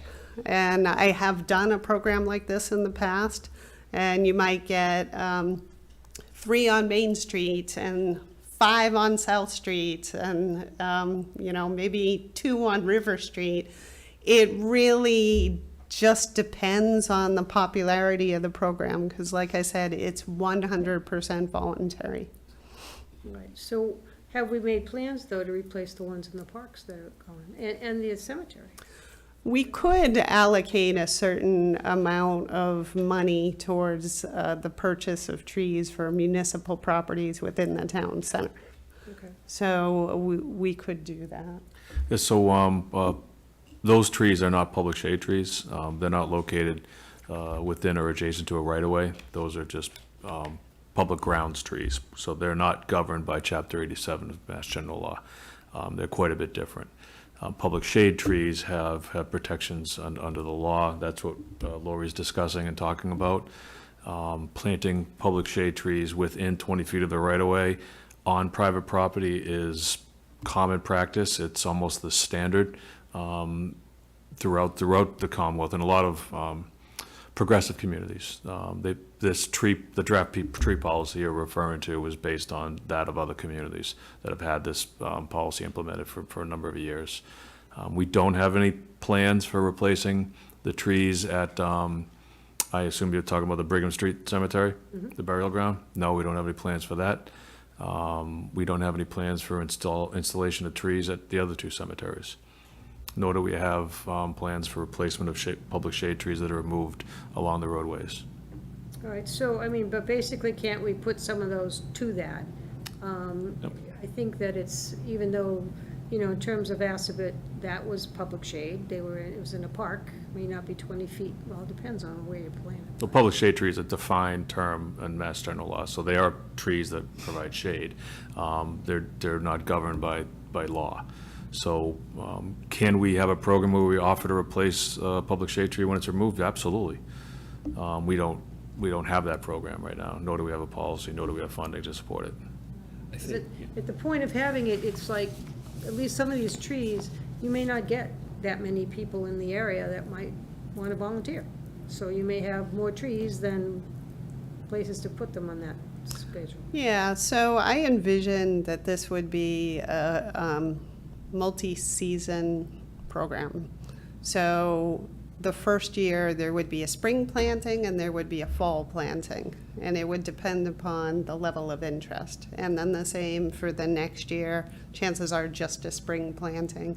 So there are certain, of course, we haven't worked out the logistics yet because we currently have no funding. But I would envision that what we would do is we would have like the first tier streets. So let's send out the flyers to all of them, see what the level of interest is. If it's not there, then we send out letters of interest for second tier streets and kind of tackle it that way. And what size tree were you thinking about getting? So I spoke to a landscaper to kind of bounce this idea, and the suggestion was to not go larger than 1.5 inch caliper because it becomes much more difficult to plant the tree. So they need a different type of equipment to plant a bigger tree than that. So that is the size that I'd be most interested in pursuing. So it's like a And 6 Scott, foot what was tree. the size of the trees that you planted on the common?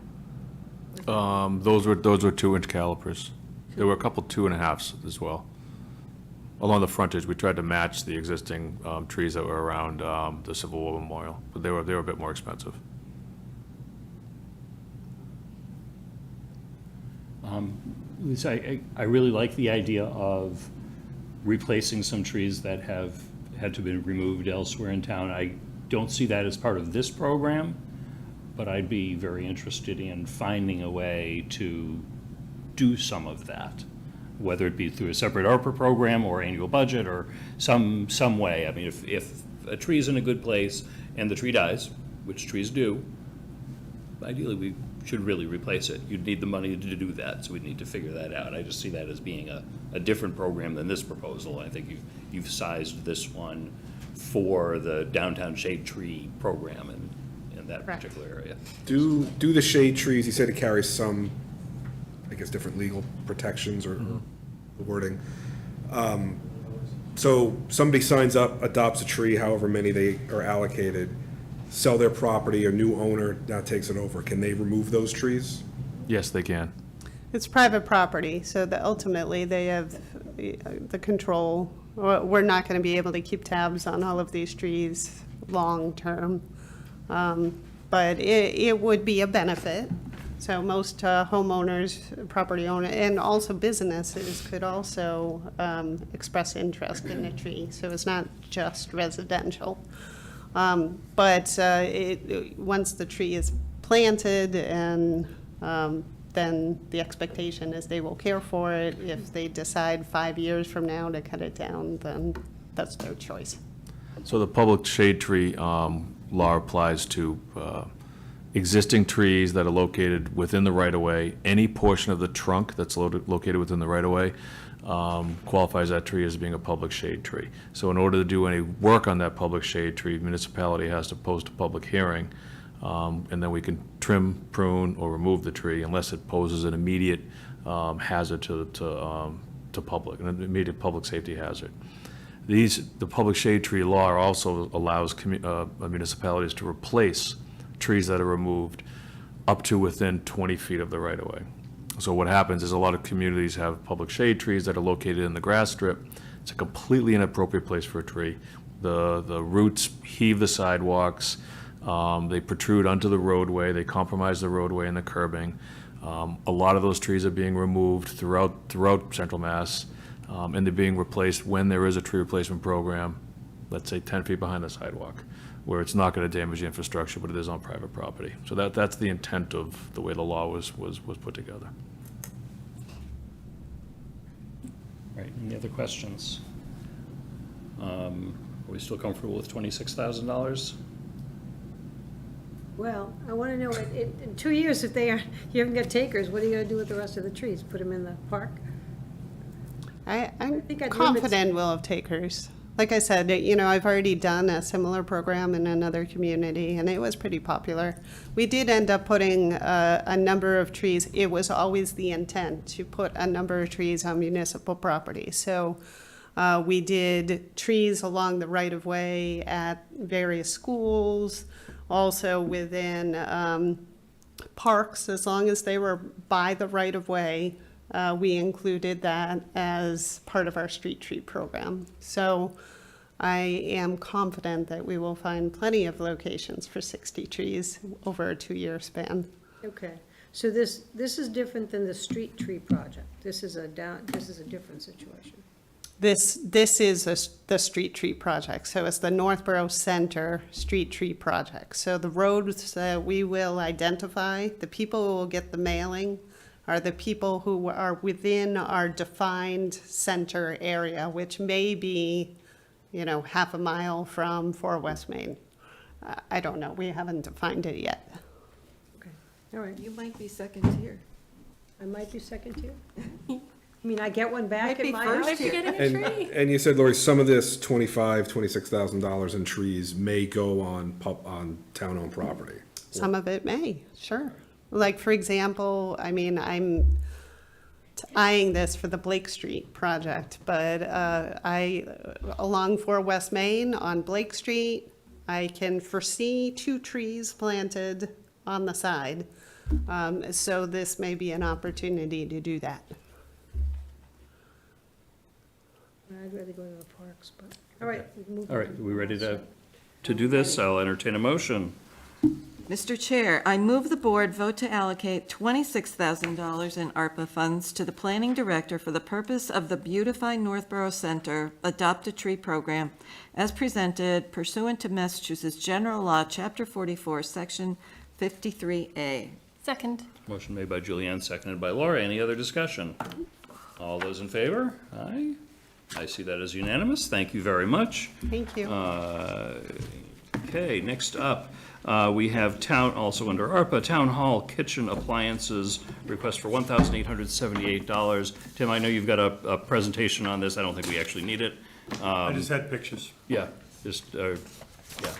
Tell Pictures, I mean, Yeah. we're trying to improve, obviously, Town Hall. We Yeah. want to get a refrigerator that has space so we can store a pizza after hours. A mullion in the middle, so you have a freezer and you have that, and you cannot fit a box comfortably in it. Nor do we have an ice maker, which would make ice.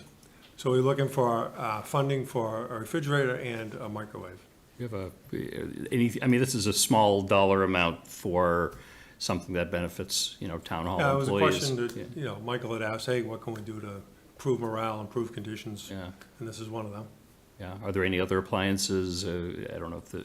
You want a coff- dishwasher? Coffee maker? Yeah. These are the These are the things because we we're in the need. middle of construction now, it Yeah. works out perfect. Yeah. Oh, good. Okay, as far as allocation goes, both Mike and Julianne had initially put in $56,000 for immediate facility repairs, and you split the cost on that, so in theory, you each have $28,000 of budget. If the two of you want to split this whopping $1,800 item, we could dispense with this pretty quickly. Yeah, I mean, or I'm fine covering it. I mean, I reached out to Tim to ask Oh, about okay. it, so, that's certainly fine. No, the only, I guess, question I have is, and not to be too much of a nudge, and I won't belabor the point, General Electric appliances, in my opinion, aren't sort of what they used to be. I would maybe lean more towards, if the cost is about the same, something from like Whirlpool, Maytag, Agree. KitchenAid. I know GE Appliances isn't the same company as like GE jet engines and stuff like that. It's actually majority owned by Chinese multinational Hair Electronics. So it's slightly different as opposed to Whirlpool, which is an American multinational. Just throwing that out there. If we allocated, To rebrand it, we can, That would be great. that's the quote we got. If we Either find way, another one. I would only vote against it if you were trying to buy something from Samsung. They make good phones, but their appliances are not. I know from do we maybe want experience. to allocate a nice even $2,000 so that you have a little bit of flexibility, and I trust you to find something else that we could do with the kitchen with anything left over? That'd be great. Yeah, Okay. Please. All right. And are the two of you okay, $1,000 each? Okay. Absolutely. Okay, then I Is there a move the motion? board to allocate $2,000 in ARPA funds to the town administrator for the purpose of town hall kitchen appliances as presented pursuant to Mass General Law, Chapter 44, Section 53A. Second. Okay, motion made by Lisa, seconded by Julianne. Any other discussion? All those in favor? Aye. Aye. I see that as unanimous. All right, and one more, ARPA, a request for this evening, assessment of land use operations. Tim, tell us about this one. I'm excited about So this. two quick things. When, I sought quotes from a couple different groups. Central Mass Planning was one of them, and the Collins Center was the other. I thought we should evaluate our building, planning, conservation, land use departments and how they interact and cooperate with internally and externally, and then take those and compare them to best practices against other municipalities. Also, I was worried about at the Financial Summit, some of the comments that the building inspector made about zoning enforcement and processing of applications, so that worried me. The lack of anything before planning or zoning from a big project standpoint as well. So I want those things to kind of be looked at holistically to make sure that if we're doing something inappropriate or bottlenecks or a lag time, I want to find those efficiencies. So that's what the Collins Center will do under this proposal. I'm hoping, just by way of example, we are online for permitting. One of the things we just changed was the homeowner is now required during the application process for submittals to put their email address in. So when we notify the contractor something is good or bad or passed or failed, the homeowner knows what that exact is. Because sometimes contractors, even though they're awesome, they're not always honest with their client. So now we know we can fill that missing link. So if that's a best practice that we discovered just in the day-to-day operation, we hope to find other things like that that'll make the process better. At the end of this, with all of our customer service orientation that we have, from recreation to council on aging to the library, after they do programs, they're always surveying the people who participate. We need to get there, and hopefully this will get us to where we randomly ask applicants about their experience, so we continue our process of closing the feedback loop and then making the process better for the end user. And one question, you didn't mention the phrase economic development, but that is in the proposal, so I assume that that is part of It's what they're part and looking at. parcel. As you do those things better, you hope, Yep. you should just automatically gain. Will they be looking at what it would take to potentially add an economic development person or committee in that loop? Because that's, Yeah, it's, maybe we can scope it under this. Yeah. But I think there might be a natural evolution Okay. from this to that. But we're going Okay. to look at the internal structures in operation first, and that may be something that just automatically gets thought of. Okay. As you've already thought of it. Yeah, yeah. No detailed analysis about what the benefit would be. I still think you have to coalesce around a goal of what you think economic Yeah. development should look like before you hire someone. Mhm. But no, short answer is no. Okay, all right.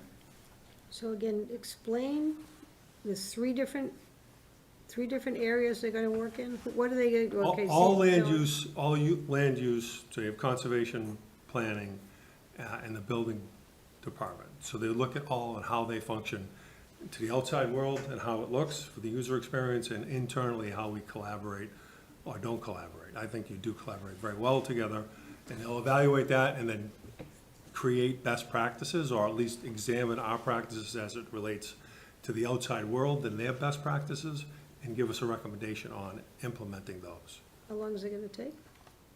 I think they have in their contract 4 to 6 weeks.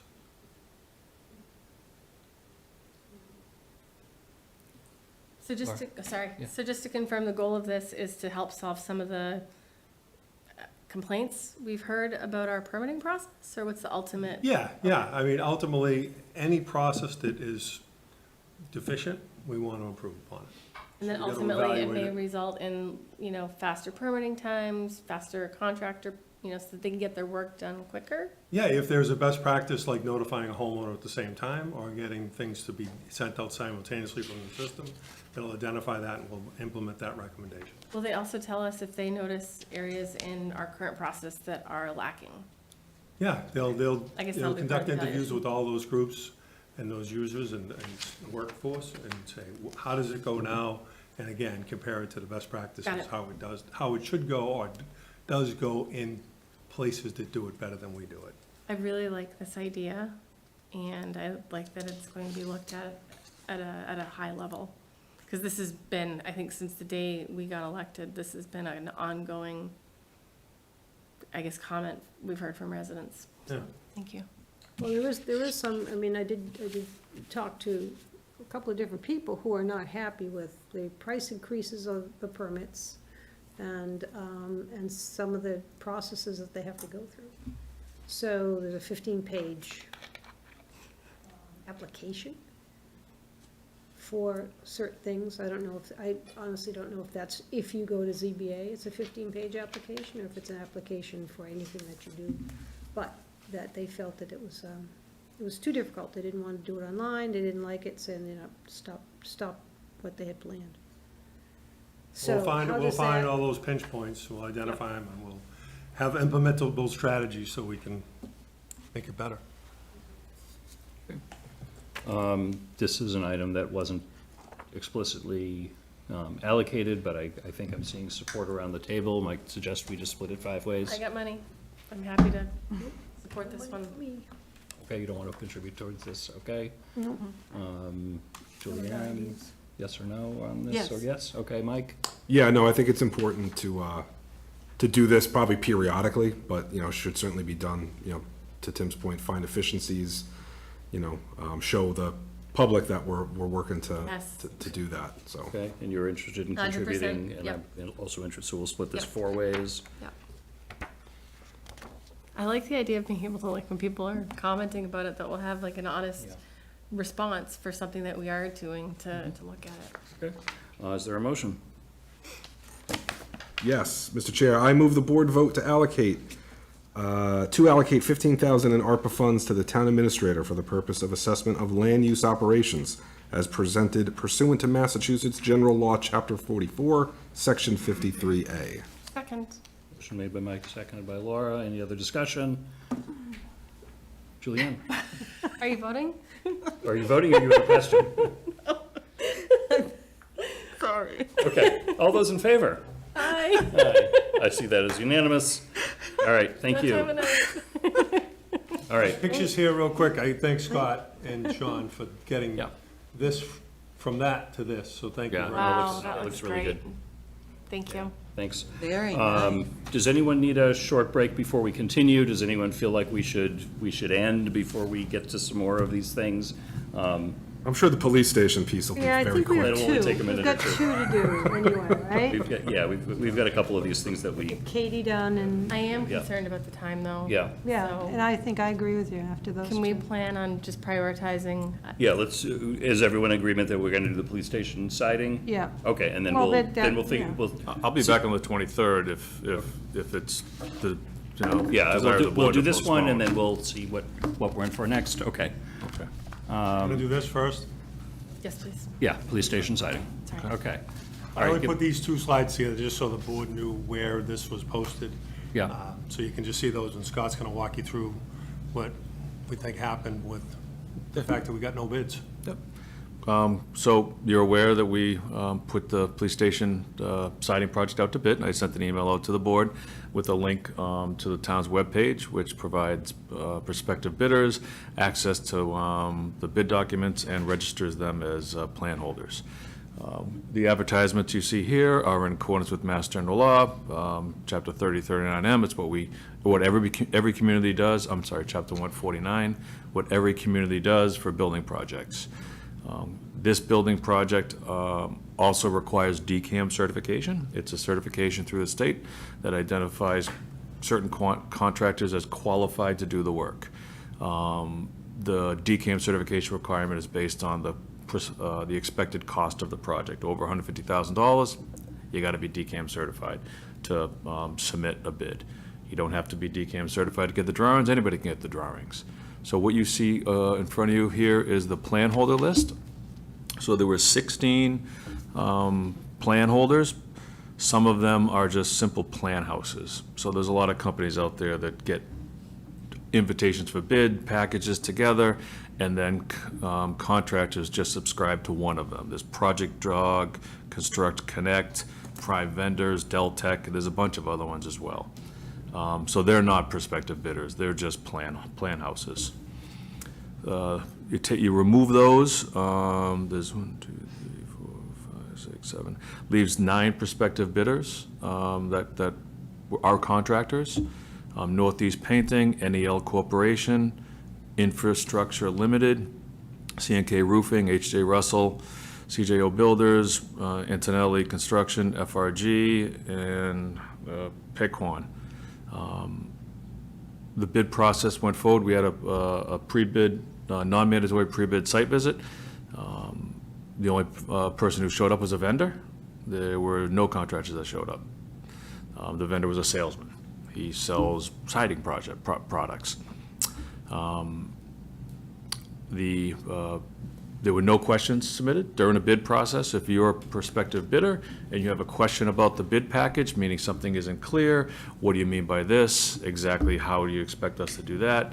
You submit a question in writing via email. All those are, the requirements are all available in the instruction of bidders, and then we issue an addendum, answering questions. Sometimes you postpone the bid, sometimes you have some clarifications, some new specs, a new detail. Maybe there was a typo on a drawing and it said it's 100 feet, should be 10 feet.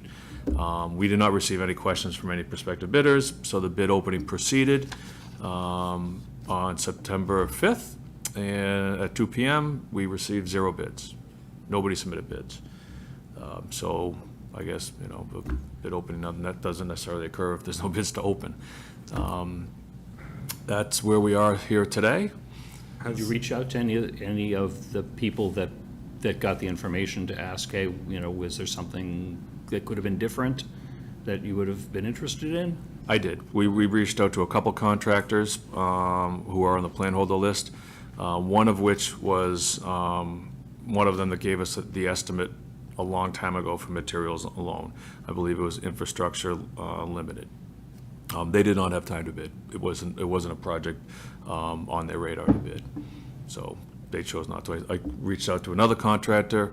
I want to say it was one of the acronyms, either CJO or HJ or FRG. They're not DCAM certified, so they read the bid. They're not qualified. They're not going to submit a bid. And I spoke to Antonelli Construction Company, and they said they weren't exactly sure what we wanted. Did you want vinyl? Did you want clapboard? I said, well, we don't know. You got to submit 2 numbers. He said, well, we're not going to be competitive with vinyl, so we chose not to bid, because I didn't know what you wanted.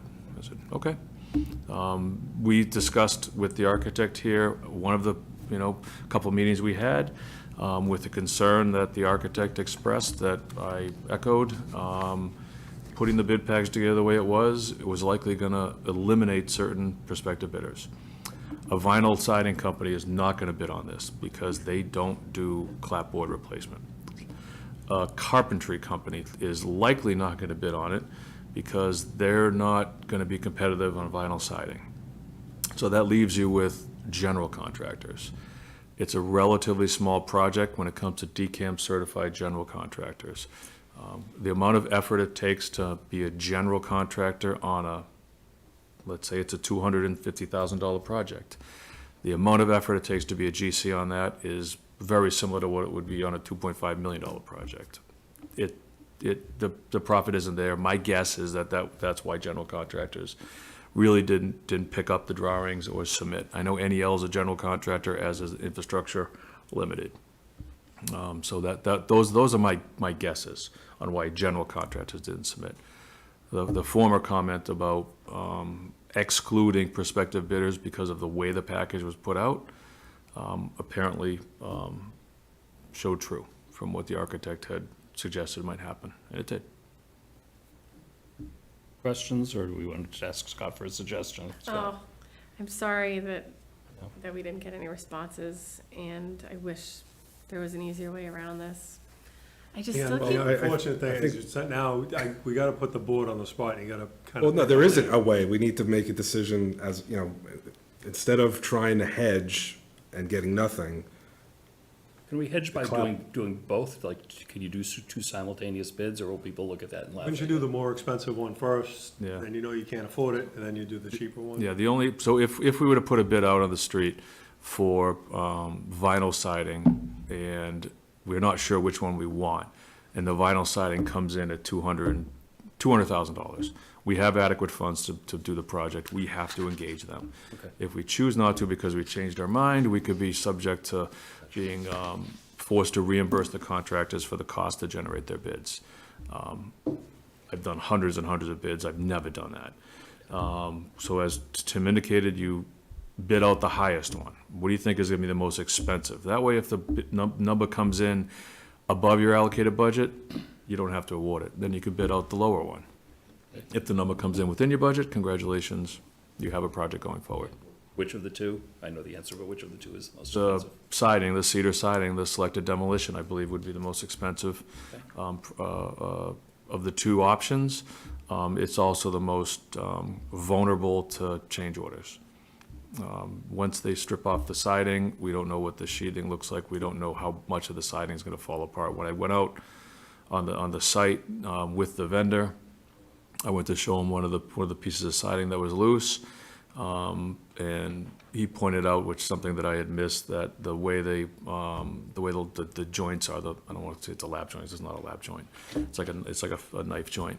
The lower and the upper board were also compromised, just because of the movement of the board, because the nails and it just whatever. So there's a lot of question, and we talked about this at length. So the more expensive of the two would be the selective demolition, I believe. Okay. Do I remember right that, was it Mike and I that were more leaning towards the vinyl, and the three of you more leaning towards cedar? Yes, and the town meeting said no Yeah. vinyl. Yeah. So I think I we mean, need to go. town with meeting what they're saying. did only voted on a dollar amount. So, Discussion. yeah, no, Right, but yeah. the approval was for a number, not for. Yeah, it was for a number. I'm okay following your logic and bidding out the most expensive, which is the cedar, even though, my opinion, vinyl is long-term the most economic solution. With one change, I know on the front face of the building, you would put in some high estimate as far as the percentage. My opinion, 100%. Don't say it's going to be about 85% or whatever that number was, because the change orders on that are going to kill you, and you have the ability for stripping all the cedar off of that building. You have the opportunity to replace all the stuff underneath and start fresh, and that needs to get done. So I'm okay bidding it out for cedar with that caveat. Honestly, I think that probably makes it less expensive because there's someone can look at that and do the square footage and say, we don't have to examine every board to see what we need to replace, we're just gonna tear the whole thing.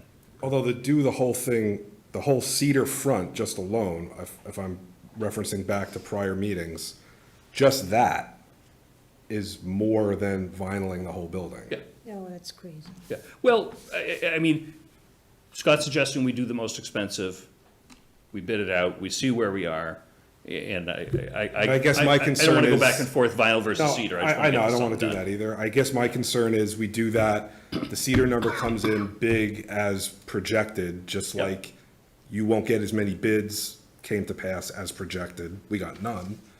And the police station still isn't completed. Yeah. And it's continued Yeah, to be no, I kicked see down that. the Yeah, road. I'll This get won't, to this you. won't be done till next year. There's no, we will engage a contractor before the winter, I'm confident, as long as we have successful bids, but there's no way this will be done. Do we before have winter. time to go out to bid on cedar, theoretically say cedar is too expensive, reject them all, then go out to bid on vinyl, find a vinyl, and award the vinyl before the end of the year? I believe so. Okay. Yeah, I mean, again, this is not ARPA funded, so it's a town meeting article, so. Well, What if we need ARPA Yeah, to right, bridge a gap? that's what I'm after. And like, we're in a time crunch there. Yeah, we Yes, have a the- certain dollar yes. amount, we may be over that, particularly with cedar. If the board opts to fund the difference, we would need, I guess, then we're not doing the double loop. It's likely an 8-week turnaround for 2 bids. So we go out for, call it a month a bid, because we gotta Yeah. massage the documents. They're not, obviously, can't put them out the way they are now. But yes, we're 2 months, so we're sitting here the middle of September, middle of October, yeah, we'll be good. Yeah, I said, my personal preference is bid it out vinyl, but I think recognizing where the board is on this and the idea of bidding out the most expensive first. Yep. That's my suggestion. Yep. With that change of doing the whole front, because, Well, if town meeting said anything, they reduced our allocation. yeah. Right. So are they saying go find the most expensive one? I mean, how does going out for cedar I think get us we- to possibly I think vinyl? I respect that a lot of people prefer the cedar. We need to get an answer on that. If cedar happens to be within the allocation that town meeting provided, then I think we just do it, recognizing that long-term, we're gonna be painting every few years. But again, given that there are 3 members of the board that prefer cedar, I think we have to try it out. If it's all right, I'd like to recognize Doug, given you played a role in this of giving us a budget. Yeah, I'm the one that just Yeah. said, hey, 540 was way too much. I'm Doug Stone, 33 Birch Hill Road. And sort of a knee-jerk reaction of, hey, this is way too much money. Cut it in half without, any real knowledge of what it would take to fix it. And then the more I learned about it, I wasn't so sure that the original plan wasn't going to work. And I guess I wanted to ask the board, has anybody been there since, besides Lisa, has anybody been to the police station and looked at it? Because I offered to go out there and have people show me what they thought the problem was, and I haven't had that opportunity. Oh, yeah. Because the front of it doesn't look like it needs total replacement to me. So if somebody wants to go and show me that, then I don't have to be here wasting everybody's time. But, so I just learned today that just the replacement of the siding was the only option that was pursued. At the July meeting, we discussed 2 scenarios. And so potentially we had the painting and the staining and the selective repair of some of the siding that potentially was going to be bid out both ways. And the original quote with the painting had a repair contingency in it. And I agree that there's some boards that do need to be replaced. There's no question about it. And, what's new since that meeting, and I did email the board, was I talked to Rhino Shield. They do commercial, and they do a 10-year warranty. They have a repair division, so they can repair some of these things. And so, I'm trying to avoid this huge sum based on an architect's opinion versus we had a painting company out there recently as June that said it was doable. And so basically, there's a disconnect here between the people in the painting business and then an architect whose opinion isn't quite as specialized as the painting people. So then, of course, the comment is, yeah, well, the painting people, they just wanted the job. So I'm confused and just, wanting to get it done as a reasonable cost. And so that's where I'm coming from. Thanks. Questions, follow-up to that? Okay. The Rhino Shield lasts how long? It's a 10-year 10-year. on commercial buildings, and I said, well, how much does it cost? And they said, well, it's 1 to 1.5%, 100 to 150% times the cost of a regular paint job.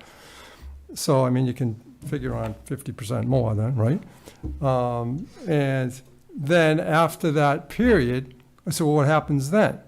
Do you have to keep repainting it with Rhino Shield? No, you can just repaint with regular paint. You can do whatever you want. So, so anyway, So I think that what an architect knows how to look at the entirety of a building.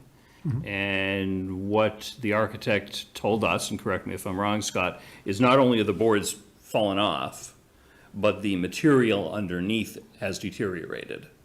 And just painting doesn't resolve that and still leaves the opportunity for moisture to get into a building. And that concerns me for the long-term viability of the building. Oh, wait, what is the long-term viability? What are we expecting for that building?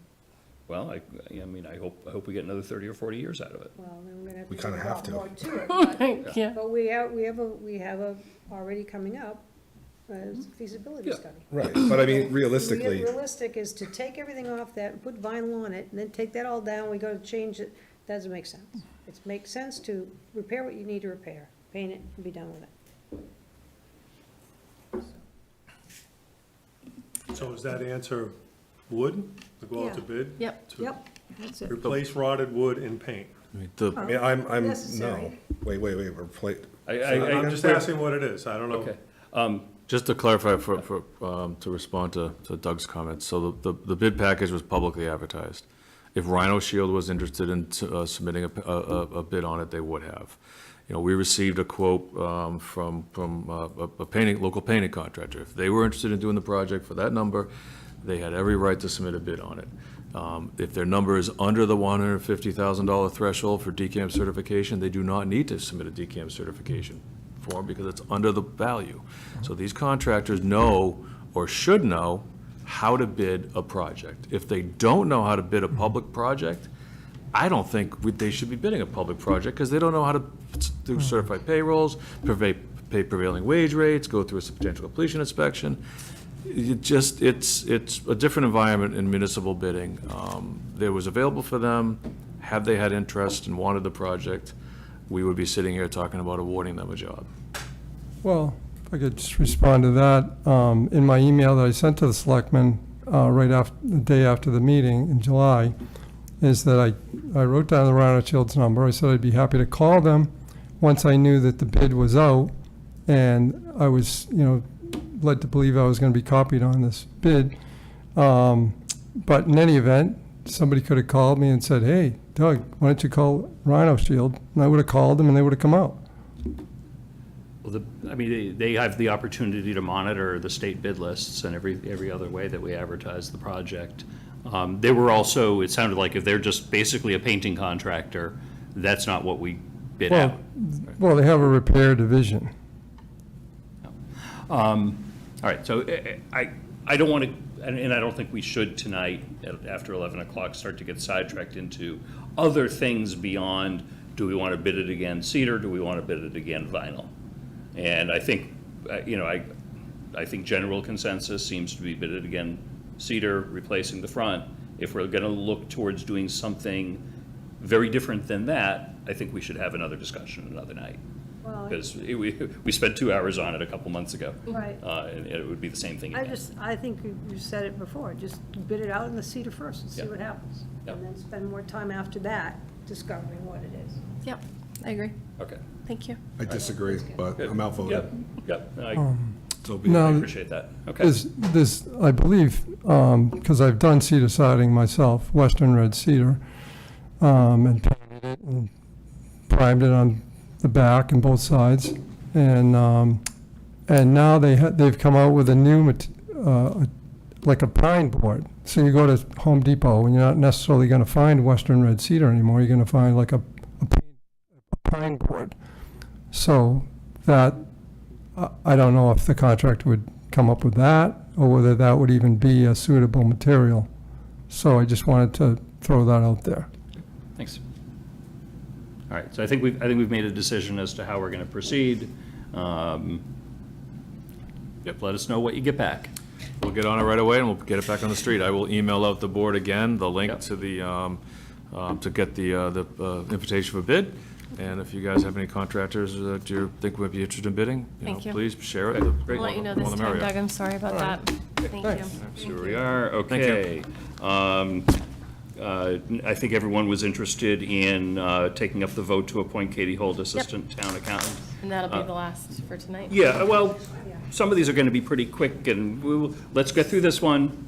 Okay, We'll it's take a look, 11:15. and then we decide as a board. Okay. Hi. Okay, hey, I see Katie Holt here. Do we want to bring her in, or no? Just in case you want me up here too. We Yeah. want to congratulate her. Yep. Tim, do you want me to bring Katie in?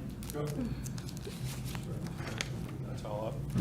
While you do that, do you want me to just give you Yeah. a brief overview? So we started this process back in April, really, when we started passing the budget. January, we got Jason back. Katie was in that office working with the consultant, getting us to where we could get everything processed. The interview was done by Jason and by Diane and by Lisa Trost. It was an internal posting. We want to obviously provide a career path for our employees. Katie's been with the town for over 8 years, and I think 2.5 in your office. I have absolutely no reservation at all that Jason's going to tutor this woman to be a great town accountant, so we just wanted to put her on the agenda tonight, even at this late hour, and ask for the board to let Katie introduce herself, and certainly Jason can speak to any other particulars, but we really want to see her move forward and move up the ladder into the town accountant's position. Okay. Thank you. And I will talk about the eccentricity briefly of the fact that we're appointing someone that will be underneath Jason, is that our town charter says that we appoint the town accountant. That was created at a time where the town accountant was the top financial officer of the town. We have had for a number of years finance director / town accountant. Town meeting took care of that in terms of 2 positions, which I think is the right direction that we should move in. But so we are appointing somebody that's not at the top. My hope is that at next year's town meeting, we can address another charter change similar that we did a couple of years ago, and clarify that and make sure that it's Jason's position that we appoint, so we can continue the, in a formal way, the direct relationship that we have with Jason, which I think is working exceptionally well. And town accountant as a position is not very publicly facing, so it's just kind of the way that worked out. So that's why we are asked to appoint Katie, and Tim isn't appointing Katie. So that's that. Katie, why don't you unmute and maybe introduce yourself? I think we've all had the opportunity to meet you here or there. Hi, everybody. I'm Katie Holt, obviously. I've been with Northborough about 7.5 years, actually, and just about 2 in the accounting office with Jason. So I'm really excited for this opportunity, and it's pretty exciting here. Great. So we know that that Tim and Jason and everybody else, Lisa did the formal interviews. So we're not being asked to do a formal interview, but is there? And we've seen her resume. Are there any questions that any board member wants to ask before we consider this? How soon would you like to start? I think there's a date in the motion. September 16th. My only question. Okay, is there a motion? I'm really excited to see you in this position, Katie, and thank you for all the time that you've spent in our Thank you. town. I appreciate it. It'll be nice to see you in this new capacity. Mr. Chair, I move the board vote to appoint Katie Holt to the position of Town Accountant effective September 16th, 2024. Second. Okay, motion made by Laura, seconded by Julianne. Any other discussion? All those in favor say aye. Aye. Very good. Vote is unanimous. Thank you very much. We would love to spend more time with you, but it's late. And I want to see if we can squeeze a couple of more agenda items really quickly. Could we do the cemetery deed? Thank you, Katie. Yep, thanks, Katie. Thank you, Katie. Congratulations. Thanks for Thank you, everybody. waiting. Good night. And can I just say thank you for taking up this Yeah. item for tonight? And, you know, when we hired Katie, I knew that she was going to be a town accountant, and I'm absolutely thrilled that it's going to happen here. Aw. So. Oh, Take great. your recommendations. We love it. Thanks, Jason. All right, again, could I ask maybe for 10 more minutes and see if we can get through a few more things? Because if folks don't want to do it, but we've got a couple of things that I think would be very beneficial. Cemetery deed, would someone like to make a motion? There's never any discussion on that. Lisa? Am I on here for the cemetery deed? Yeah. Oh, I always get the cemetery deed. What are you trying to say? Sign at the same I time. can do it if you want. Change your Yeah. manager. I move the board vote to execute To the cemetery cemetery after they deeds vote. 1192. Second. Okay, motion made by Julianne, seconded by Laura for cemetery deed. Any discussion? That discussion that you were voting? All those in favor? Okay, done. Jason's. Okay, we did that. Holiday one. schedule, can we get Mr. that one? Chair, Well, can- why can don't Yeah. we get can we started? vote on the senior work off? I would love to, Yeah. yes. That's Oh, right. Okay, give us a 30-second tour of that one. Okay, so,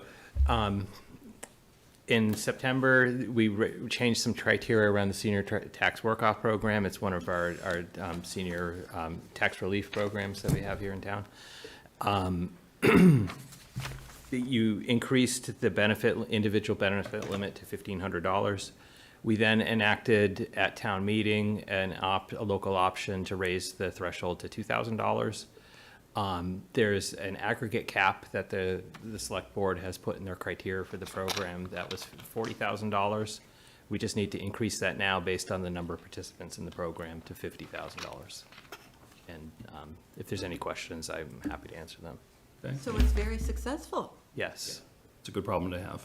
Yeah. Only question is, at 50,000, because of the number of participants, you wouldn't ever flex it so that, oh, maybe we'll bring in a couple more, so you wouldn't have to come back and ask? Well, if you want to make it more than $50,000.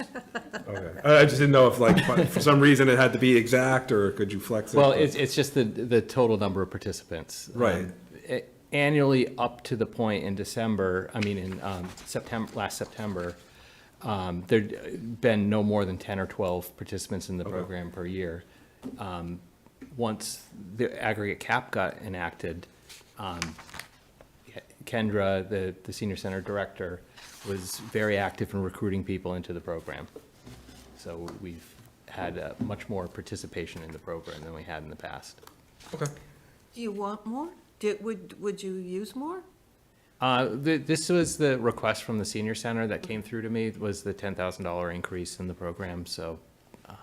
That's what's estimate to the burn rate, if you will, Yeah, we to should 50. stick with that, and if we have to do something later, we'll do it later. Okay, is there a motion? Oh, no, that's me again? Yeah, Yes. it is you, but anyone can do it? Do you want me to do it? Sure. I move the select board amend senior tax work-off program criteria to provide for an annual aggregate benefit limit of $50,000 and make such changes effective immediately pursuant to Massachusetts General Law, Chapter 59, Section 5K. Second. Okay, motion made by Laura, seconded by everybody. We give it to Julianne. Any other discussion? All those in favor? Aye. Okay, sorry, I'm going to race you along for a couple more. Julianne, you had asked that we add Lisa Subat Thank you, Jason. to the scholarship committee because they've got a meeting coming up. Right. Okay, good. Anybody have any questions, concerns, or anything like that? Nope. Okay, is there a motion? Mr. Chair, I move the board vote to approve Lisa Subat for appointment to Scholarship Committee for a 3-year term to expire on April 30th, 2027. Second. Okay, motion made by Julianne, seconded by Mike. Any discussion? All those in favor? Aye. Aye, vote is unanimous. Congratulations and thank you, Lisa. Meeting minutes, we are required by the open meeting law to not get too behind on meeting minutes. I will request that we maybe consider these in one block motion, and if somebody has something that hasn't already been caught, that we come back and request an amendment at a later date, so we can get caught up. Sounds good. Can I make a motion? Yes. I move the board vote to approve the July 15th, 2024, July 29th, 2024 goal-setting workshop, and the August 12th, 2024 meeting minutes as presented. Second. Okay, motion made by Mike, seconded by Laura. Any other discussion? All those in favor say Aye. aye. Okay, meeting minutes are approved. Thank you very much. Can we do the meeting schedule? We've all seen this a couple of times. Does anybody have any concerns with those dates? I have to hold, can Okay. we wait? Yep, we can wait. So the next. just wanna double check it on my Yep, that's calendar okay. with different stuff. Our next meeting is the 23rd. Everyone's good with that? Yep. Of this month? Yeah. Okay. So we'll Do have interviews on the 16th. Yeah, that's right. Yeah, we've got a couple of. Not an official meeting, but interview meeting. It's an official Well, meeting. it's, yes, yeah, okay. You think we should hold on the holiday schedule then also and keep Yeah, I those would wait. matched up? You can wait. Okay. I assume there are no reports tonight? No. Okay. Does anyone have any future agenda items to talk about tonight? Yes, I have one. With the senior tax program, Southborough offers the seniors a water bill discount. Oh, Jason has already left, so can you ask if we can do that? I don't. Yeah, well, it'll be the water commission. Okay. And the water All right, department, all right. whoever I mean, does it's the water. something we should do. I can ask. We don't already do it, so. And I have one request. Do you think Sean could let whoever's interested into White Cliffs? We haven't been there in a year. Oh, yeah, that's I'm not a the bad idea. Yeah. Okay. So if he could just put some dates out and I'll figure out. I've never been in there or for West Main. I mean, is it just for you all, or what is it, who, is it for the general public, or? Select board. I mean, we're responsible for Yeah. buildings and. Yeah, you're just right. wanna see what's Yeah, I've never going on. entered some of them, so. Yeah, I should definitely. Well, I get guess it. I've been in White Cliffs Before. before it was shuttered. but- Okay, very quickly, is there any public comment? I don't want to skip that. We only have one Zoom person remotely. Public comment going once, going twice. Okay, public comment is closed. Is there a motion to adjourn? So moved. Second. Okay, all those in favor? Thank you. Aye, okay, thank you night. very much. Woo, we got through just about everything. Okay, very I good. handed two things around. The manager did